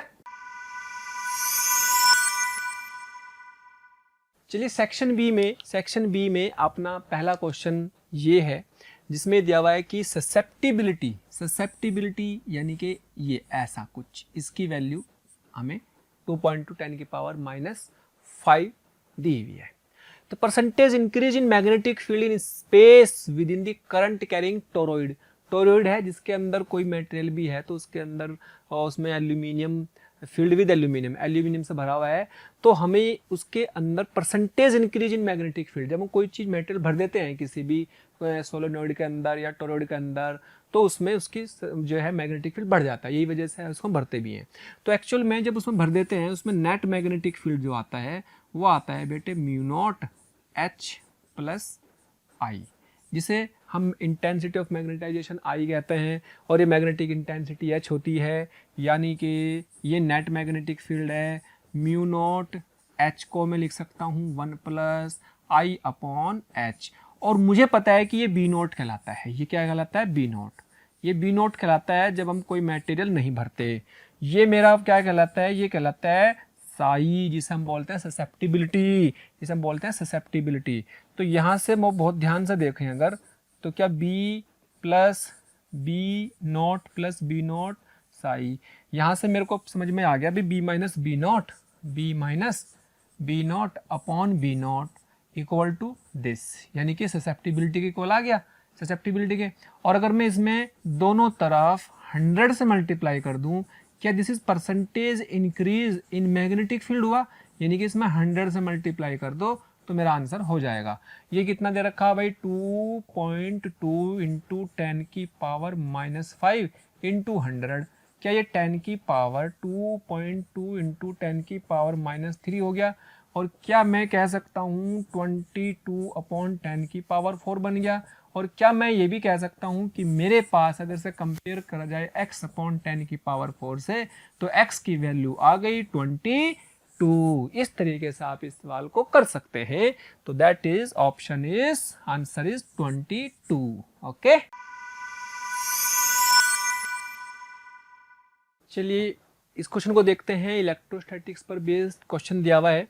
हाँ जी, इसमें क्या दिया हुआ है, इसमें 1 मिलीग्राम का, ध्यान रखें यूनिट्स का बहुत ध्यान रखना है इसमें, इस क्वेश्चन में, क्योंकि इसमें 1 मिलीग्राम का मतलब आप समझ लीजिएगा कि मास कितना दिया हुआ है, 10 की पावर -6 किलोग्राम। मिलीग्राम है भाई, पहले मिलीग्राम को ग्राम में बदलेंगे, 10 की पावर -3 से मल्टीप्लाई करके ग्राम में बदलेगा, फिर ग्राम को किलोग्राम में बदलेंगे, फिर 10 की पावर -3 से मल्टीप्लाई करेंगे, तो टोटल 10 की पावर -6 बन जाएगा किलोग्राम में। इस बात का ध्यान रखें, गलती होने के चांस पहले तो ये हो गए। ठीक है, चार्ज क्यू है, क्यू की आपको वैल्यू Q² की फॉर्म में दे रखी है। Lying at the mid point of the two stationary particle kept at the distance 2 metre, 2 metre की दूरी पर एक चार्ज क्यू है, एक चार्ज क्यू स्टेशनरी फिक्स है, ये भी फिक्स है, इनके बीच में डिस्टेंस 2 मीटर, इनके बीच में डिस्टेंस 2 मीटर। तो मान लो 1 मीटर तो ये हो गया, 1 मीटर ये हो गया, इसको मैंने फिलहाल नाम कुछ दे दिया, डिस्टेंस डी नाम दे दिया, इसको मैंने फिलहाल डी नाम दे दिया, ये भी डिस्टेंस डी नाम दे दिया। यहाँ पे एक चार्ज पार्टिकल क्यू है ना, जिसमें Q² की वैल्यू ये दे रखी है। अब ये कह रहा है कि if the free charge particle displace from its equilibrium position, हमें पता है कि जब दो इक्वल चार्ज यहाँ पर होते हैं और मिड में नेट फोर्स इस पर 0 लगेगा, जितना यहाँ पर लगेगा उतना इधर लगेगा, तो यहाँ पर एफ नेट तो अभी 0 है, यानी कि इसकी इक्विलिब्रियम पोजीशन है, या मीन पोजीशन भी कह सकते हैं, है ना, इक्विलिब्रियम पोजीशन भी कह सकते हैं। यहाँ पर इसका नेट फोर्स 0। अगर इसको मैंने शिफ्ट किया, मान लो ये चार्ज नंबर 1 है, ये चार्ज नंबर 2 है, ये चार्ज नंबर 1, ये चार्ज नंबर 2, अगर मैंने इसको थोड़ा सा यहाँ डिस्प्लेस कर दिया x, तो इसको मैंने अगर x डिस्प्लेस करा, तो इस पार्टिकल पर ये डिस्टेंस d प्लस x हो जाएगी, और ये distance d minus x. Distance कम होने से फोर्स बढ़ जाता है, तो 1 के कारण लगने वाला फोर्स जो कि इधर लग रहा था F1, जो कि इधर लग रहा था F1, रिपेल कर रहा ना, F1 की वैल्यू कम होगी, और इधर इसके 2 के कारण लग रहा होगा F2, F2 ज्यादा होगा। तो F2 ज्यादा मतलब इस पर नेट फोर्स इधर लग रहा होगा, net force F2 minus F1। यानी कि मैं ये कह सकता हूं कि भाई at x F net F2 minus F1 towards mean position की तरफ लग रहा है। अच्छा, कितना लग रहा है भाई, देख लो, क्या KQ upon D minus x का whole square minus KQ upon D plus x का होल स्क्वायर। यस, ये आ गया। अच्छा, इसको क्या लिख देंगे, m इंटू ए, इसको लिख देंगे m इंटू ए। यस, इसको लिख दिया m इंटू ए। अच्छा, अब मेरे पास KQ स्क्वायर मैंने कॉमन लिया, तो d प्लस एक्स का whole square minus d minus x का होल स्क्वायर आ जाएगा, upon D square minus x square का होल स्क्वायर आ गया, ये आ गया। होल स्क्वायर खोल लेते हैं भाई, चलो इसमें m इंटू ए से होल स्क्वायर खोल लिया, कितना आएगा भाई, KQ स्क्वायर, तो होल स्क्वायर खोल लेंगे तो आएगा D square plus x square plus 2dx minus D square minus x square plus 2dx। तो ये आ गया बेटे D square minus x square का भी होल स्क्वायर। छम्मा छम्मा छम्मा छम्मा, तो 4dx आया, यानी कि a की वैल्यू आ गई KQ square 4 D x upon, चूंकि x इज ग्रेटर देन, जब x बड़ा है d से, सॉरी जब d बड़ा है x से, हमें दिया हुआ है x छोटा सा था ना, तो d तो बड़ा होगा x से, तो क्या d स्क्वायर और भी बड़ा हो जाएगा x स्क्वायर से, तो क्या x स्क्वायर को नेगलेक्ट कर सकते हैं? यस, इसको नेगलेक्ट कर दिया। क्यों करा नेगलेक्ट? क्योंकि स्मॉल x है, तो उसको नेगलेक्ट करने पर हमें पता लग जाएगा कि वो x के प्रोपोर्शनल हुआ तो ऐसे चम करेगा, यानी कि d की पावर 4 बच जाएगी, क्योंकि इस x स्क्वायर को नेगलेक्ट कर दिया, इसको नेगलेक्ट। जब इसको नेगलेक्ट कर दिया तो क्या इसमें से एक d इससे कट जाएगा, तो नीचे बचेगा d क्यूब, और ये m यहाँ आ जाएगा, ये m यहाँ आ जाएगा। तो कुल मिला के a की वैल्यू क्या बन गई, k square x upon M D cube. तो a की वैल्यू आ गई 4k square x upon M D cube. क्या मुझे पता है कि इसकी डायरेक्शन मीन पोजीशन की तरफ है पूरे एक्सेलरेशन की? यस। क्या मैं इसको कंपेयर करूं अगर, तो ये a equal to omega square x, जो कि x की डायरेक्शन टुवर्ड्स मीन पोजीशन है, तो ओमेगा स्क्वायर की वैल्यू, एंगुलर फ्रीक्वेंसी की value k 4k square upon M D cube आ जाएगी, है ना। चलो जी, इसका मतलब ये हुआ omega equal to under root 4k square upon M D cube. Okay, अच्छा अब वैल्यू पुट कर दो और ओमेगा का आंसर निकाल लो। उसमें क्या होगा, ये लो जी, आंसर निकालने के लिए k की वैल्यू कितनी, 9 इंटू 10 की पावर 9। ध्यान दो क्यू स्क्वायर की वैल्यू 10 दे रखी, क्यू स्क्वायर की वैल्यू 10, डायरेक्ट क्यू स्क्वायर की वैल्यू दे रखी, भाई उसमें कंफ्यूजन नहीं होना, 10 कूलम स्क्वायर दे रखी, वो मैंने रख दिया। मास है मेरे पास 10 की पावर -6, डी की वैल्यू 1 थी, याद करो, उसका क्यूब कर देंगे, है ना।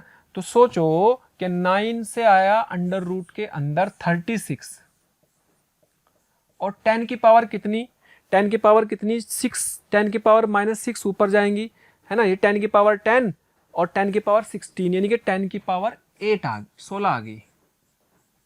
अंडर रूट से बाहर ले आओ तो ओमेगा कितना आ गया, क्या ये आया 6 इंटू 10 की पावर 8, और ओमेगा बराबर ऐसे भी लिखा जा सकता है 10 की पावर 5, ऐसे लिख सकते हैं।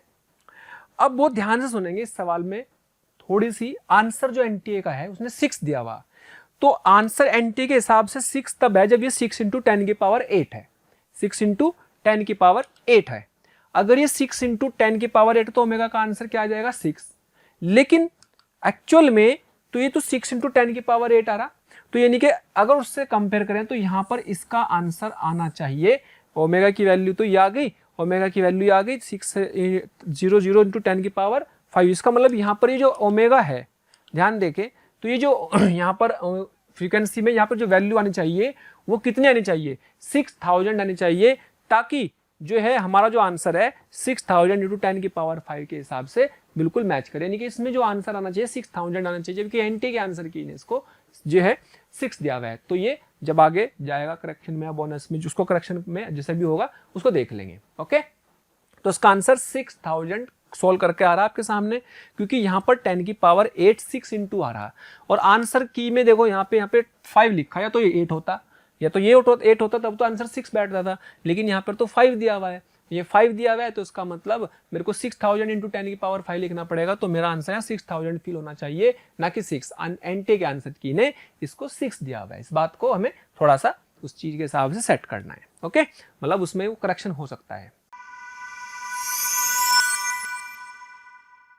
चलिए क्वेश्चन नंबर 3 में आपको एक पार्टिकल दिया 2 kg का है, जिसकी स्पीड 4 मीटर पर सेकंड है, makes an elastic collision with an another body at rest. लो जी लो, इसको जो है इलास्टिक कोलिजन 2 kg की बॉडी है, ये रही 2 kg की बॉडी, इसकी स्पीड दे रखी 4, एक बेटे m जिसकी मैंने मान लो m2 और इसकी वेलोसिटी मान लो v2 कोलिजन के बाद। अभी तो शुरू में रेस्ट पर रखा हुआ है ना, रेस्ट पर रखा हुआ, तो शुरू में तो इसकी वेलोसिटी रेस्ट पर रखे होने के कारण 0 ले लेते हैं, शुरू में तो इसकी वेलोसिटी u तो 0 है, बट आफ्टर कोलिजन मान ले v2 है ना, आफ्टर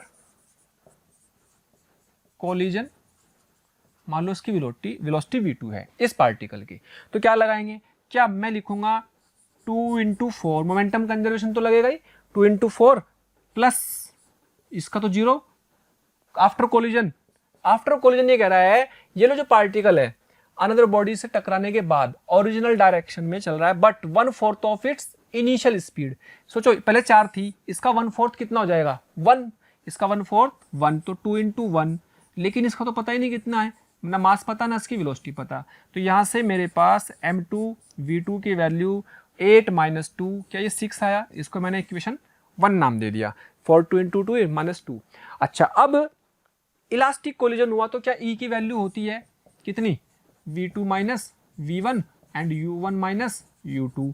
तो v2 माइनस v1, v2 कितना मुझे पता नहीं है, v1 कितना, कोलिजन के बाद इसकी वेलोसिटी 1 हो चुकी थी ध्यान दे, तो ये 1 हो गया। u1 माइनस u2, u1 कितना था 4, तो u2 कितना है, u2 कितना था,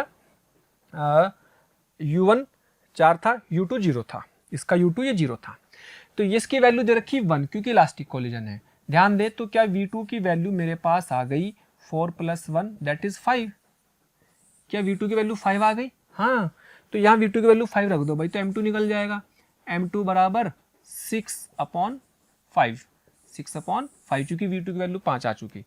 अब ये v1 v2 की निकल गई, मास पता लग गया, सब पता लग गया। इसने बोला इनके सेंटर ऑफ मास की वेलोसिटी, ध्यान दे सेंटर ऑफ मास की वेलोसिटी ये है, सेंटर ऑफ मास की वेलोसिटी निकालने के लिए m1 v1 m2 v2 upon m1 plus m2 है ना, और VCM निकल जाएगा। लो जी, तो उसमें कुछ नहीं करना आगे अपने को, m1 v1 plus m2 v2 upon m1 plus m2, और जब इसको सॉल्व करेंगे m1 तो कितना था 2, v1 कितना है बेटे 1, और अपने पास m2 कितना आ चुका था ध्यान दे, m2 कितना आ चुका था ध्यान दे 5/6, तो क्या 5/6 को मैंने लिख लिया 1.2 kg, तो 1.2 kg m2 इंटू 5, तो 2 प्लस 1.2, तो ये अपने पास आ गया ये। अब ध्यान दे इसको अगर मैं ऐसे सोल्व करूं तो सोल्व कर लेने पर ये कितना आएगा, ये बेटा आ जाएगा 8 से जाएगा, 8 से 4 और 8 से 10, तो इससे डिवाइड करेंगे तो 2.5 आएगा। अगर इसमें ध्यान दे जाएगा तो 2.5 से डेसिमल हटाएंगे ये 10 हो जाएगा। कुल मिला के x की वैल्यू कितनी आ गई, x की वैल्यू अगर देखा जाए तो x की वैल्यू 25 आ गई है। ओके, तो यहां पर बोलेंगे x इज 25। ओके, चलिए इसमें क्या दिया हुआ है कि एक बल्ब है जिसकी वाटेज दी हुई है और एक रेजिस्टेंस है, इस रेजिस्टेंस की जो वैल्यू है मुझे बतानी है ताकि इस बल्ब को 200 वोल्ट पर चलाया जा सके। 200 या 100 वोल्ट, कितने वोल्ट है 200 वोल्ट, और बल्ब कितने का है, ये बल्ब है आपके पास 200 वाट का और वोल्टेज है इसके 100 वोल्ट। तो क्या बल्ब के रेजिस्टेंस निकाल सकते हैं, यस बल्ब के रेजिस्टेंस निकाल सकते हैं, V² upon power of bulb. Bulb कितनी पावर ले सकता है मैक्सिमम कितने वोल्ट, तो वोल्ट आ गए 100 इंटू 100 अपॉन 200 छम्मा, तो आ गया 50 ओम। अब ये कह रहा है कि अब ये बल्ब को 100 वोल्ट का है, जलाना 200 वोल्ट पर, 100 वोल्ट का जलाना तो कितने पर 200 वोल्ट पर, तो इसमें एक रेजिस्टेंस लगा दे सीरीज में, तो वो रेजिस्टेंस कितने का होना चाहिए जिससे कि 200 वोल्ट पर चलाया जा सके, तो सिंपल सी भाषा में बेटे ये तो 100 वोल्ट लेगा, ये कितना लेगा 100 वोल्ट। अब बेटे 100 वोल्ट इसको देने, तो बराबर वोल्टेज कब डिवाइड होते हैं, जब दोनों रेजिस्टेंस सेम हो, यानी अगर ये 50 ओम का है तो ये भी 50 ओम का ही होगा, ऐसा कर सकते हो। या फिर आप ये सोच सकते हो कि 100 वोल्ट है तो 100 इस पर आ गए, 100 वोल्ट इस पर आ गए, तो वोल्टेज डिवाइडर लगा लो, यानी कि ये वाला जो 100 आएगा, ये वाला जो 100 आएगा, इसको आप ऐसे लिख सकते हैं VR बराबर 200 इंटू R अपॉन 100 प्लस 100 है ना, सॉरी 100 प्लस 100 नहीं, R प्लस 50 आएगा ये, है ना भाई, ये वाला 100 प्लस 100 नहीं R प्लस 50, क्योंकि रेजिस्टेंस लेने हमें तो रेजिस्टेंस निकालना ना, एक R हो गया और एक 50 हो गया, और ये वैल्यू कितनी है 100 वोल्ट के बराबर आनी चाहिए, क्योंकि 100 तो ये कहा गया 100 वो खा जाएगा फिर, तो लो जी 100 से 200 आ जाएगा, कट जाएगा 2 आ जाएगा, तो R प्लस 50 बराबर 2R, यानी कि R बराबर 50 आ जाएगा। ठीक है, तो इसका मतलब इसमें ये 50 ओम होना चाहिए। कॉमन सेंस से भी सोच सकते हैं, और सवाल है, बहुत आसान सवाल है। ओके, चलिए इस वाले क्वेश्चन में स्क्रू गेज पर बेस्ड क्वेश्चन दिया, बहुत अच्छा क्वेश्चन है, और एरर, जीरो एरर पर भी बेस्ड है, positive error, negative zero error पर भी बेस्ड है। बहुत अच्छा सवाल है। सबसे पहले तो बात है कि जो दो इंस्ट्रूमेंट है, इसकी रेफरेंस लाइन है, ये अपना क्या है, स्क्रू गेज है, तो जीरो से मैच नहीं कर रहा। इसका जीरो इधर है, इसका जीरो इधर था, और इसका जीरो इधर कहीं होगा, इसका जीरो इधर कहीं होगा, इसका जीरो कहाँ होगा, इधर कहीं। इसका जीरो इस तरफ है, इसका मतलब जीरो से जीरो मैच ही नहीं कर रहा, रेफरेंस लाइन से मैच नहीं कर रहा, तो इसका मतलब क्या होगा कि इसमें एरर है।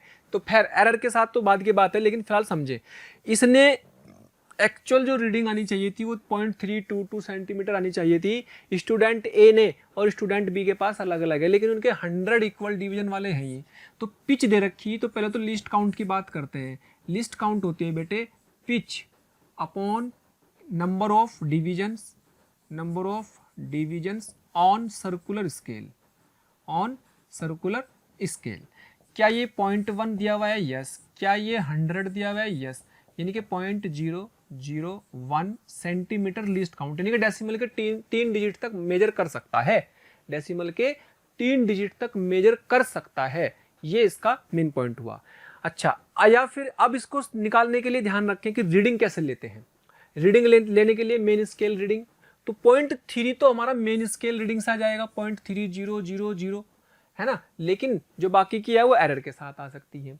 तो वो एरर के साथ आएंगे तो उसमें एरर कितनी हो रही होगी वो भी इसमें हम ऐड या सब्ट्रैक्ट करेंगे। पॉजिटिव जीरो एरर को हम क्या करते हैं, माइनस करते हैं, और नेगेटिव जीरो को हम ऐड कर देते हैं।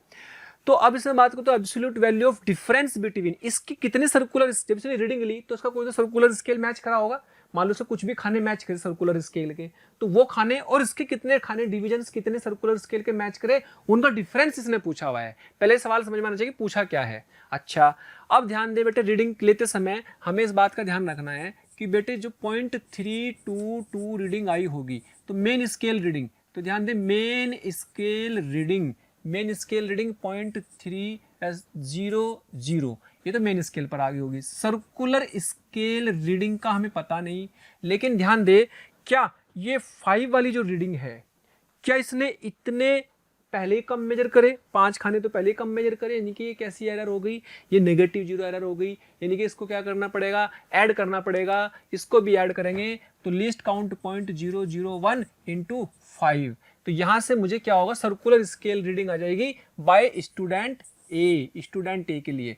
तो CSR कितना आएगा बेटे, वो आएगा 0.005 0.322 माइनस ये आ जाएगा कितना 0.005, जब इसमें जोड़ेंगे तो 0.305, तो माइनस करके कितना बच रहा भाई, ये 7 बच गया, ये 1 बच गया, तो ये 0 बच गया, ये आ गया सर्कुलर स्केल रीडिंग। तो सर्कुलर स्केल रीडिंग कैसे निकालते हैं, number of division match into list count, ऐसे निकालते थे 0.017। तो सोचो लिस्ट काउंट कितनी थी 0.01, तो नंबर ऑफ डिवीजन कितने इसके, नंबर ऑफ डिवीजन कितने थे इसके जो मैच करे होंगे, जो इसके मैच करें वो कितना आएंगे 0.017 डिवाइड बाय 0.001, क्या 17 खाने इसके मैच करे होंगे, 17 खाने मैच करे होंगे इस वाले के केस में स्टूडेंट ए के।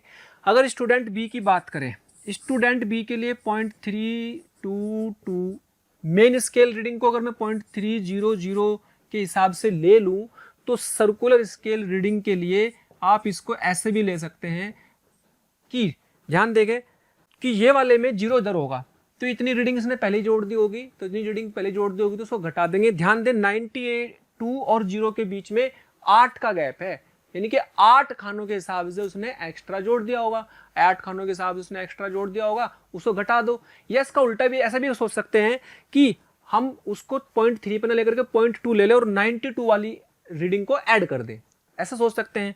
तो दोनों तरीके से बता देता हूं, लेकिन फिलहाल पहले इस तरीके से समझते हैं कि भाई हमारे पास यहां पर माइनस के 0.001 इंटू 8 खाने, क्यों, क्योंकि देखो ध्यान से यहां पर 92 है तो 0 कहीं यहां होगा जो कि इसका, क्योंकि 90 यहां पर आ गया तो यहाँ पे 100 भी होगा इसका आगे, 95 है ना, तो यहाँ पे 95 आगे कहीं 100 होगा इसका, तो ये 100 रहेगा। तो ये जो 100 वाला आएगा उसका इधर अपना कहीं 0 आ रहा होगा 92, लेकिन इधर 8 खाने आप इधर से ले सकते हैं। तो ये तो 100 माइनस 92 करके 8 ले लिया, तो माइनस की रीडिंग, माइनस की एरर कर दो उसको। या फिर 92 वाला लेंगे तो 0.2 ले लेंगे, क्योंकि फिर वो पूरा 0.3 रीडिंग नहीं ले रहा होगा। यानी कि मैं कह सकता हूँ, आप इसमें ये कह सकते हैं कि भाई यहाँ पर ये जो 100 खाने बन रहे होंगे इनके बीच में 8 का गैप है, जो कि अगर इसका 0 और उसका पूरा का पूरा वापस एक चक्कर काट करके 0 पर रेफरेंस लाइन पर मैच कर जाता, इसका आगे वाला तो 0, इसके बाद क्योंकि इसका भी 0 और इसका भी 0 एक साथ मैच हो जाएगा। खैर, अब कहने का मतलब ये होगा कि यहां से CSR कितना जाएगा, 0.322 माइनस कितना 0.322, इसमें से 0.008 माइनस कर देंगे तो ये आ जाएगा माइनस के 0.292, और ये बचा कितना, ये 0 बच गया, 12 में से 9 गए 3 0, तो ये आ गया CSR, यानी कि वही number of division into least count. तो नंबर ऑफ डिवीजन मैच कितने की है स्टूडेंट बी वाले में, तो 0.030/100। क्या मैं इसको 30 कह सकता हूं? यस। इनका डिफरेंस पूछा तो डिफरेंस कितना हुआ, डिफरेंस हुआ 30 माइनस 17 इक्वल टू 13, तो 13 खानों का डिफरेंस इसमें रहा। जैसे कि मैंने बताया, दूसरा तरीका ये भी है, आप इसको ऐसे भी सोच सकते हैं कि भाई ये अपने पास 0.303 CSR रीडिंग, ये रीडिंग अपनी आ गई, और अपने पास ये आ गए 0.07, है ना। तो बी के लिए इसमें 0.2 ले लेंगे, तो उसके लिए भी 0.092 की रीडिंग को ऐड कर देंगे। इसका मतलब पूरा 0.3 भी इसमें रीड नहीं हुआ होगा, 0.2 मेन स्केल के लिए नहीं आया होगा, 0.2 प्लस ये एरर इसमें और जोड़ दी, इतनी कम उसने मेजर की होगी अगर पूरा 92 के हिसाब से ले रहे हैं, है ना। मतलब उसी हिसाब से ले लीजिए जिस तरीके से नेगेटिव एरर 0 एरर है 92 खानों के लिए, 92 खानों के लिए नेगेटिव 0 एरर आ गई, तो 0.092 ले ली और 0.200 और ये वाले को जोड़ देंगे, तो हमारे पास CSR की वैल्यू अभी भी यही आई, डिफरेंस आ गया ये, इसको 0.001 लीस्ट काउंट से डिवाइड कर दिया तो 13 खाने आ गए। इंपॉर्टेंट है ये 0.2 लेना है फिर, है ना। तो वो करने का एक तरीका है जिसको आप सोच सकते हो कि इस तरीके से भी इसकी एरर को ऐड या सबट्रैक्ट कर सकते हैं, या उस तरीके से भी ले सकते हैं। Okay,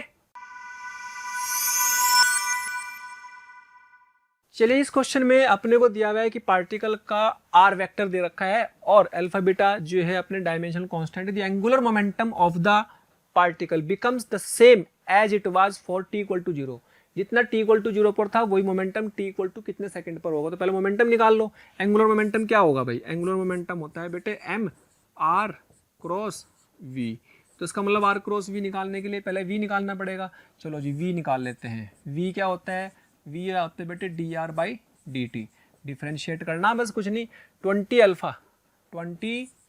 alpha t i cap, यहाँ पे t की वैल्यू कितनी आ जाएगी 1, 5 का क्या हो जाएगा 0, यानी कि 5 beta j plus 5 beta j। तो जब इनको क्रॉस करेंगे बेटे, जब इनको क्रॉस करेंगे तो 10 alpha T square I cap plus 5 beta T minus 5 J cap, this is R vector. और m की वैल्यू m ही रहने दो, इसमें m मल्टीप्लाई में रखो, है ना, यहाँ m रखो मल्टीप्लाई में, ठीक है। और इनटू क्रॉस में यानी कि 20 alpha T I cap plus 5 beta J cap, 5 beta J cap. तो m, तो इसकी मल्टीप्लाई यहाँ करेंगे तो i cross i 0, i cross i 0 हो जाएगा, i क्रॉस j k हो जाएगा। तो ये आएगा 50 alpha beta T square i cross j k। अच्छा, अब इसकी मल्टीप्लाई करेंगे j cross i minus k, तो 5 इंटू 20 तो कितना 100 आएगा, ये 5 इंटू 20 100 अल्फा बीटा कितना अल्फा बीटा टी और टी माइनस 5 और के। जे क्रॉस आई लिखा ना, आई क्रॉस जे लिखते, जे क्रॉस आई को सॉरी जे क्रॉस आई, आई क्रॉस जे के होता है और जे क्रॉस आई माइनस के होता है। अब जे क्रॉस जे क्या होगा, जीरो हो जाएगा। अब ये कह रहा है कि ये angular momentum t equal to zero पर कितना है, वही किसी टाइम t पर के बराबर है। लिख दो m अल्फा बीटा, सोचो ध्यान से देखो, 50 अल्फा बीटा तो कॉमन ही ले लो, 50 अल्फा बीटा और t इक्वल टू जीरो पर जीरो आ जाएगा, t कॉमन ले लिया तो यहाँ कितना बचा, 50 alpha beta t equal to zero रख देंगे तो सारा जीरो आ जाएगा। तो कुल मिलाकर के आपको इतनी सी बात ध्यान रखनी है भाई कि ये t बराबर जीरो रखने पर t 50 अल्फा बीटा जीरो का स्क्वायर के कैप माइनस के 100 अल्फा बीटा और जीरो माइनस 5 के कैप, कुल मिला के जीरो आ गया। यही जीरो वापस किसी टाइम t पर है, वो कितने टाइम t पर है तो उसको जीरो के बराबर रख करके वैल्यू निकाल लेते हैं, जीरो के बराबर रख करके निकाल लेते हैं। चलो जी, यही किसी टाइम t पर रख लेंगे तो ये वैल्यू किसके बराबर है, किसी टाइम t पर, जीरो पे तो है ही, और कोई टाइम कौन सा है।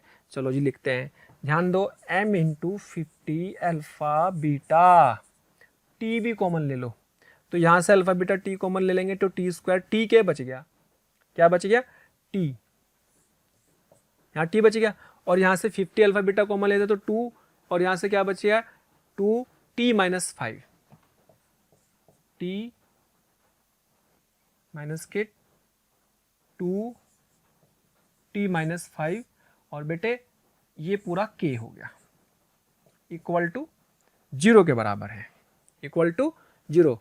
अच्छा, ये तो पूरा उड़ा सकते हैं, और t बराबर जीरो पर तो जीरो हो ही रहा था, लेकिन इतने से और चेक कर लो कितने के बराबर है, तो t minus 2 t minus 5 equal to zero, और भाई t बराबर 2t प्लस 10 है ना, माइनस 10 आएगा, माइनस 10, क्या माइनस t बराबर माइनस 10, यानी कि t बराबर 10 सेकेंड, यानी कि 10 सेकंड पर भी जीरो होगा ये एंगुलर मोमेंटम, और t पर भी जीरो होगा। सीधी सी बात है, जीरो रख करके t की वैल्यू निकालनी है, चूंकि क्वाड्रेटिक बन रही तो दो आंसर आ जाएंगे। ओके, तो हमारा जो आंसर आ गया वो क्या आ गया, वो आंसर आ जाएगा बेटे t equal to 10 second. Okay, यानी कि हम यहाँ पर लिख सकते हैं 10 सेकेंड। चलिए, इस क्वेश्चन में अपने को क्या दिया हुआ है, इस क्वेश्चन में दिया हुआ है हमारे पास कि एक इंडक्टर है और उस इंडक्टर की वैल्यू L और 20 वोल्ट की बैटरी लगी हुई है बेटे। तो ये अपना RL सर्किट है, वो भी DC के साथ, RL सर्किट है वो भी किसके साथ, DC के साथ। तो ये कह रहा है कि इसमें 10 किलो ओम का रेजिस्टेंस है, तो after long time when maximum current is setup, तो मैक्सिमम करंट जब सेटअप हो जाएगी तो क्या I बराबर V/R हो जाएगा, इंडक्टर एक वायर की तरह काम करने लगेगा, और उस केस में 20 वोल्ट अपॉन 10 किलो ओम, जब ये 10 किलो ओम ले रहे हैं तो बेटे आएगा 2 मिली एम्पियर, क्योंकि किलो ओम में है तो 10 की पावर -3 और उसको मिली एम्पियर लिख देंगे ऊपर जाएगा। तो अपने पास मैक्सिमम करंट ही आ गई, this is what, this is maximum current. और जब इसने कहा है कि the current is switched of, switch off कर देंगे, current is switch off the circuit after 1 microsecond is this, तो इसने 10 में कनेक्टेड इतने साथ था ये, और switch after a long time maximum current setup हो गई इसमें, तो current is switched off, the current in the circuit after 1 microsecond is इतने milliampere, then x is equal to, तो ध्यान दें कि भाई यानी कि डिकेइंग सर्किट हो गया, तो डिकेइंग सर्किट के केस में, डीके सर्किट के केस में क्या I की वैल्यू होती है I मैक्स e की power minus T upon tau, tau क्या होता है इसका टाइम कांस्टेंट, क्या वो होता है L/R, L की वैल्यू 10, ध्यान दें मिली हेनरी, मिली हेनरी का मतलब 10 की पावर -3, और R की वैल्यू 10 ओम है, किलो ओम है तो 3, तो मैं कह सकता हूँ दिस इज व्हाट 1 माइक्रोसेकंड, 10 की पावर -6 हो जाएगा ना, तो 1 माइक्रोसेकंड आ जाएगा, तो 1 माइक्रोसेकंड आ गया, और 1 माइक्रोसेकंड पर ही पूछा हुआ है, तो बेटे ये आपका 2 मिली एम्पियर इंटू ई की पावर -1/1, सोचो ये भी माइक्रोसेकंड है, ये भी माइक्रोसेकंड है, तो कोई दिक्कत नहीं है। तो यानी कि 2 और ई की पावर -1 की वैल्यू होती है 0.37, क्या ये आपका 74 आ गया, और क्या 0.74 को अपॉन 100 कर दिया, और क्या यही x है, यस यही तो x है, यानी कि ये 74 आ जाएगा इसका आंसर। क्लियर। इस क्वेश्चन में आपको दिया हुआ है कि पेंडुलम है जिसकी स्पीड 3 मीटर पर सेकंड है एट इट्स लोवेस्ट पॉइंट। ये लो जी, लोवेस्ट पॉइंट पर इसकी स्पीड कितनी, 3 मीटर पर सेकंड। और जब ये 60 डिग्री पर आ चुका, 60 डिग्री पर बेटे मान लो ये एल है, ये एल है, तो ध्यान दे कि ये अपना ए से लेकर के बी तक पहुंचा। तो यहाँ पर उसकी स्पीड क्या हो गया, वैसे गया होगा सर्कुलर पाथ करते हुए। तो यहाँ पर उसकी स्पीड पूछी है, जबकि आपको बोला हुआ है कि लेंथ 50 सेंटीमीटर है, तो लेंथ की वैल्यू 50 सेंटीमीटर का मतलब क्या ये 0.5 सेंटीमीटर आ गई? Yes, 0.5 centimetre. Speed of Bob when length makes an angle this. तो ये वी बताना क्या इसमें मैकेनिकल एनर्जी कंजर होगी, क्योंकि टेंशन का वर्क तो जीरो होगा, टेंशन का वर्क जीरो होगा। तो क्या के ए प्लस यू ए बराबर के बी प्लस यू बी, क्या ये हमें पता है। इसमें ए पर काइनेटिक एनर्जी पता है, हाफ m इंटू 3 का स्क्वायर, प्लस ए पर ग्रेविटेशनल पोटेंशियल एनर्जी मैंने मान ली जीरो है, तो ये फिर जीरो हो जाएगी। बी पर काइनेटिक एनर्जी निकालनी, हाफ m v स्क्वायर, और बी पर पोटेंशियल एनर्जी का मतलब ये हाइट। अगर मैं ये हाइट निकालूं तो ध्यान दें, क्या ये हाइट की value l minus L cos 60 हो जाएगी, जिसको मैं लिख दूंगा l माइनस एल बाई 2। क्या ये l बाई 2 हो जाएगी? क्या l की वैल्यू 0.5 बाई 2 हो जाएगी? यस। तो यहाँ पर लिख लेंगे m इंटू जी की वैल्यू 10 है इंटू 0.5 बाई 2। ध्यान दे, इस 0.5 से इससे पॉइंट से उड़ गया। अच्छा जी, क्या m सभी का उड़ चुका होगा? यस। तो 9 बाई 2 का मतलब 4.5, तो दैट इज, अच्छा 1 बाई 2 भी सबका उड़ा दो। चलो एक काम करते हैं, इसको 9 रख लेते हैं ताकि 1 बाई 2 सबका उड़ जाएगा। तो एक काम करते हैं भाई, इसमें 1 बाई 2 भी सब में से गायब करा दो, थोड़ा सा आसान हो जाएगी कैलकुलेशन। ये उड़ गया, ये उड़ गया, ये उड़ गया, है ना। तो ये 9 बराबर वी स्क्वायर प्लस कितना 5, और वी स्क्वायर बराबर 9 माइनस 5 इक्वल टू 4, और वी बराबर 2 मीटर पर सेकेंड, यानी कि 2 मीटर पर second is the correct answer. Clear? बड़ा सिंपल और अच्छा सवाल। चलिए, इस क्वेश्चन में हमें मैग्नेटिक फील्ड टाइम के साथ बदलता हुआ दिया गया है। टाइम के साथ बदलता हुआ मैग्नेटिक फील्ड है। तो आपसे पूछा है energy dissipated by the coil before the magnetic field is switched of. Magnetic field को स्विच ऑफ करने से पहले अपने को कितना एनर्जी इसमें जा चुकी होगी मिली जूल में, ध्यान देंगे। तो ध्यान दो, पहले तो हमें एनर्जी निकालनी, तो हीट निकालने के लिए कितने समय तक उसमें फ्लो हुई, तो आई आर स्क्वायर या V square by R into T से कर सकते हैं। अगर ई एम एफ कॉन्स्टेंट हुआ तो V square by R T से, नहीं तो इंटीग्रेशन करना पड़ेगा। तो पहले ई एम एफ निकाल लेते हैं कि ई एम एफ कैसा है। तो भाई टाइम वेरिंग मैग्नेटिक फील्ड से फ्लक्स का फॉर्मूला बेटा ये होता है क्या, d B A cos 0 by D t. Cos 0 क्यों लिया? क्योंकि इसने खुद ही बोला है कि मैग्नेटिक फील्ड जो है ये अपना किस तरीके से है, ये magnetic field passing perpendicular to the plane, यानी कि उनके बीच में प्लेन के एरिया वेक्टर और बी के एंगल के बीच 0 आ जाएगा। तो यानी कि बी ए एरिया तो फिक्स है, यानी कि आप कह सकते हैं A D B by D T. इसको जब डिफ्रेंशिएट करेंगे तो टी का तो 1 हो जाएगा, यानी कि कॉन्स्टेंट अपना जो है डी बाई डी टी करने के बाद ई एम एफ आ जाएगा, है ना भाई। बी के वैल्यू बी ए कोस 0। तो कुल मिला करके हमारे पास ये ऐसी सरफेस एरिया हो गया। और बेटे फाई की वैल्यू मेरे पास पहले मैंने निकाल ली, पाई आर स्क्वायर से मल्टीप्लाई कर लिया। इसको डिफ्रेंशिएट कर देंगे, जब इसको डिफ्रेंशिएट किया तो ईएमएफ की वैल्यू मेरे पास आ गई ये कांस्टेंट आई। कांस्टेंट आई तो इसका मतलब ये हुआ कि heat loss E square upon R into T कर सकते हैं, लेकिन कितने समय तक? उतने समय तक जितने समय तक ये मैग्नेटिक फील्ड 0 नहीं होगा। तो इसे 0 कर दिया। 0 कर देने पर हमारे पास टी की वैल्यू आ गई 0। तो 100 सेकंड तक उसमें एनर्जी फ्लो कितनी हुई वो बतानी है। तो कितनी हीट की फॉर्म में निकल गई। तो सोचो ई स्क्वायर बाई आर 2 लगा सकता हूँ ना, क्यों लगा सकता हूँ? क्योंकि ईएमएफ कांस्टेंट हुआ। अगर इंटीग्रेशन वेरिएबल होता तो V square by R D T कर देता, फिर निकालते उसको इंटीग्रेट करके। तो ये अपना वी ई की वैल्यू आ गई, स्क्वायर करा, रेजिस्टेंस दे रखा है अपने को 100 सेकंड आ गई है, और मल्टीप्लाई करने पर एनर्जी जूल में आएगी। जूल में आने के बाद हमें इसको आंसर देना मिली जूल में, तो उसको लिख देंगे 80 मिली जूल। तो 80 मिली जूल के हिसाब से हमारा आंसर बैठ गया यहाँ पर 80, आ जाएगा 80। ओके, चलिए क्वेश्चन नंबर 10 जो कि इसका लास्ट क्वेश्चन है।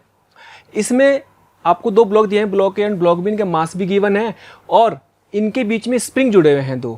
तो इन ब्लॉक के साथ ही जब स्प्रिंग जुड़ा हुआ होता है तो क्या ये सिंपल हार्मोनिक मोशन करता है। तो सिंपल हार्मोनिक मोशन करने के साथ साथ इसके अंदर टाइम पीरियड और फ्रीक्वेंसी आएगी। तो वही पूछा है कि horizontal surface is assumed to be frictionless then the angular frequency will be in radian per second. तो ध्यान देखो कि जब दो ब्लॉक इस तरीके से जुड़े रहते हैं तो उसके एंगुलर फ्रीक्वेंसी का फॉर्मूला क्या होता है। एंगुलर फ्रीक्वेंसी का फॉर्मूला हो जाएगा omega equal to under root of k of S H M upon mu. Mu क्या होता है, रिड्यूस्ड मास। म्यू क्या होता है, रिड्यूस्ड मास। रिड्यूस मास का फॉर्मूला होता है बेटे m1 m2 upon m1 plus m2।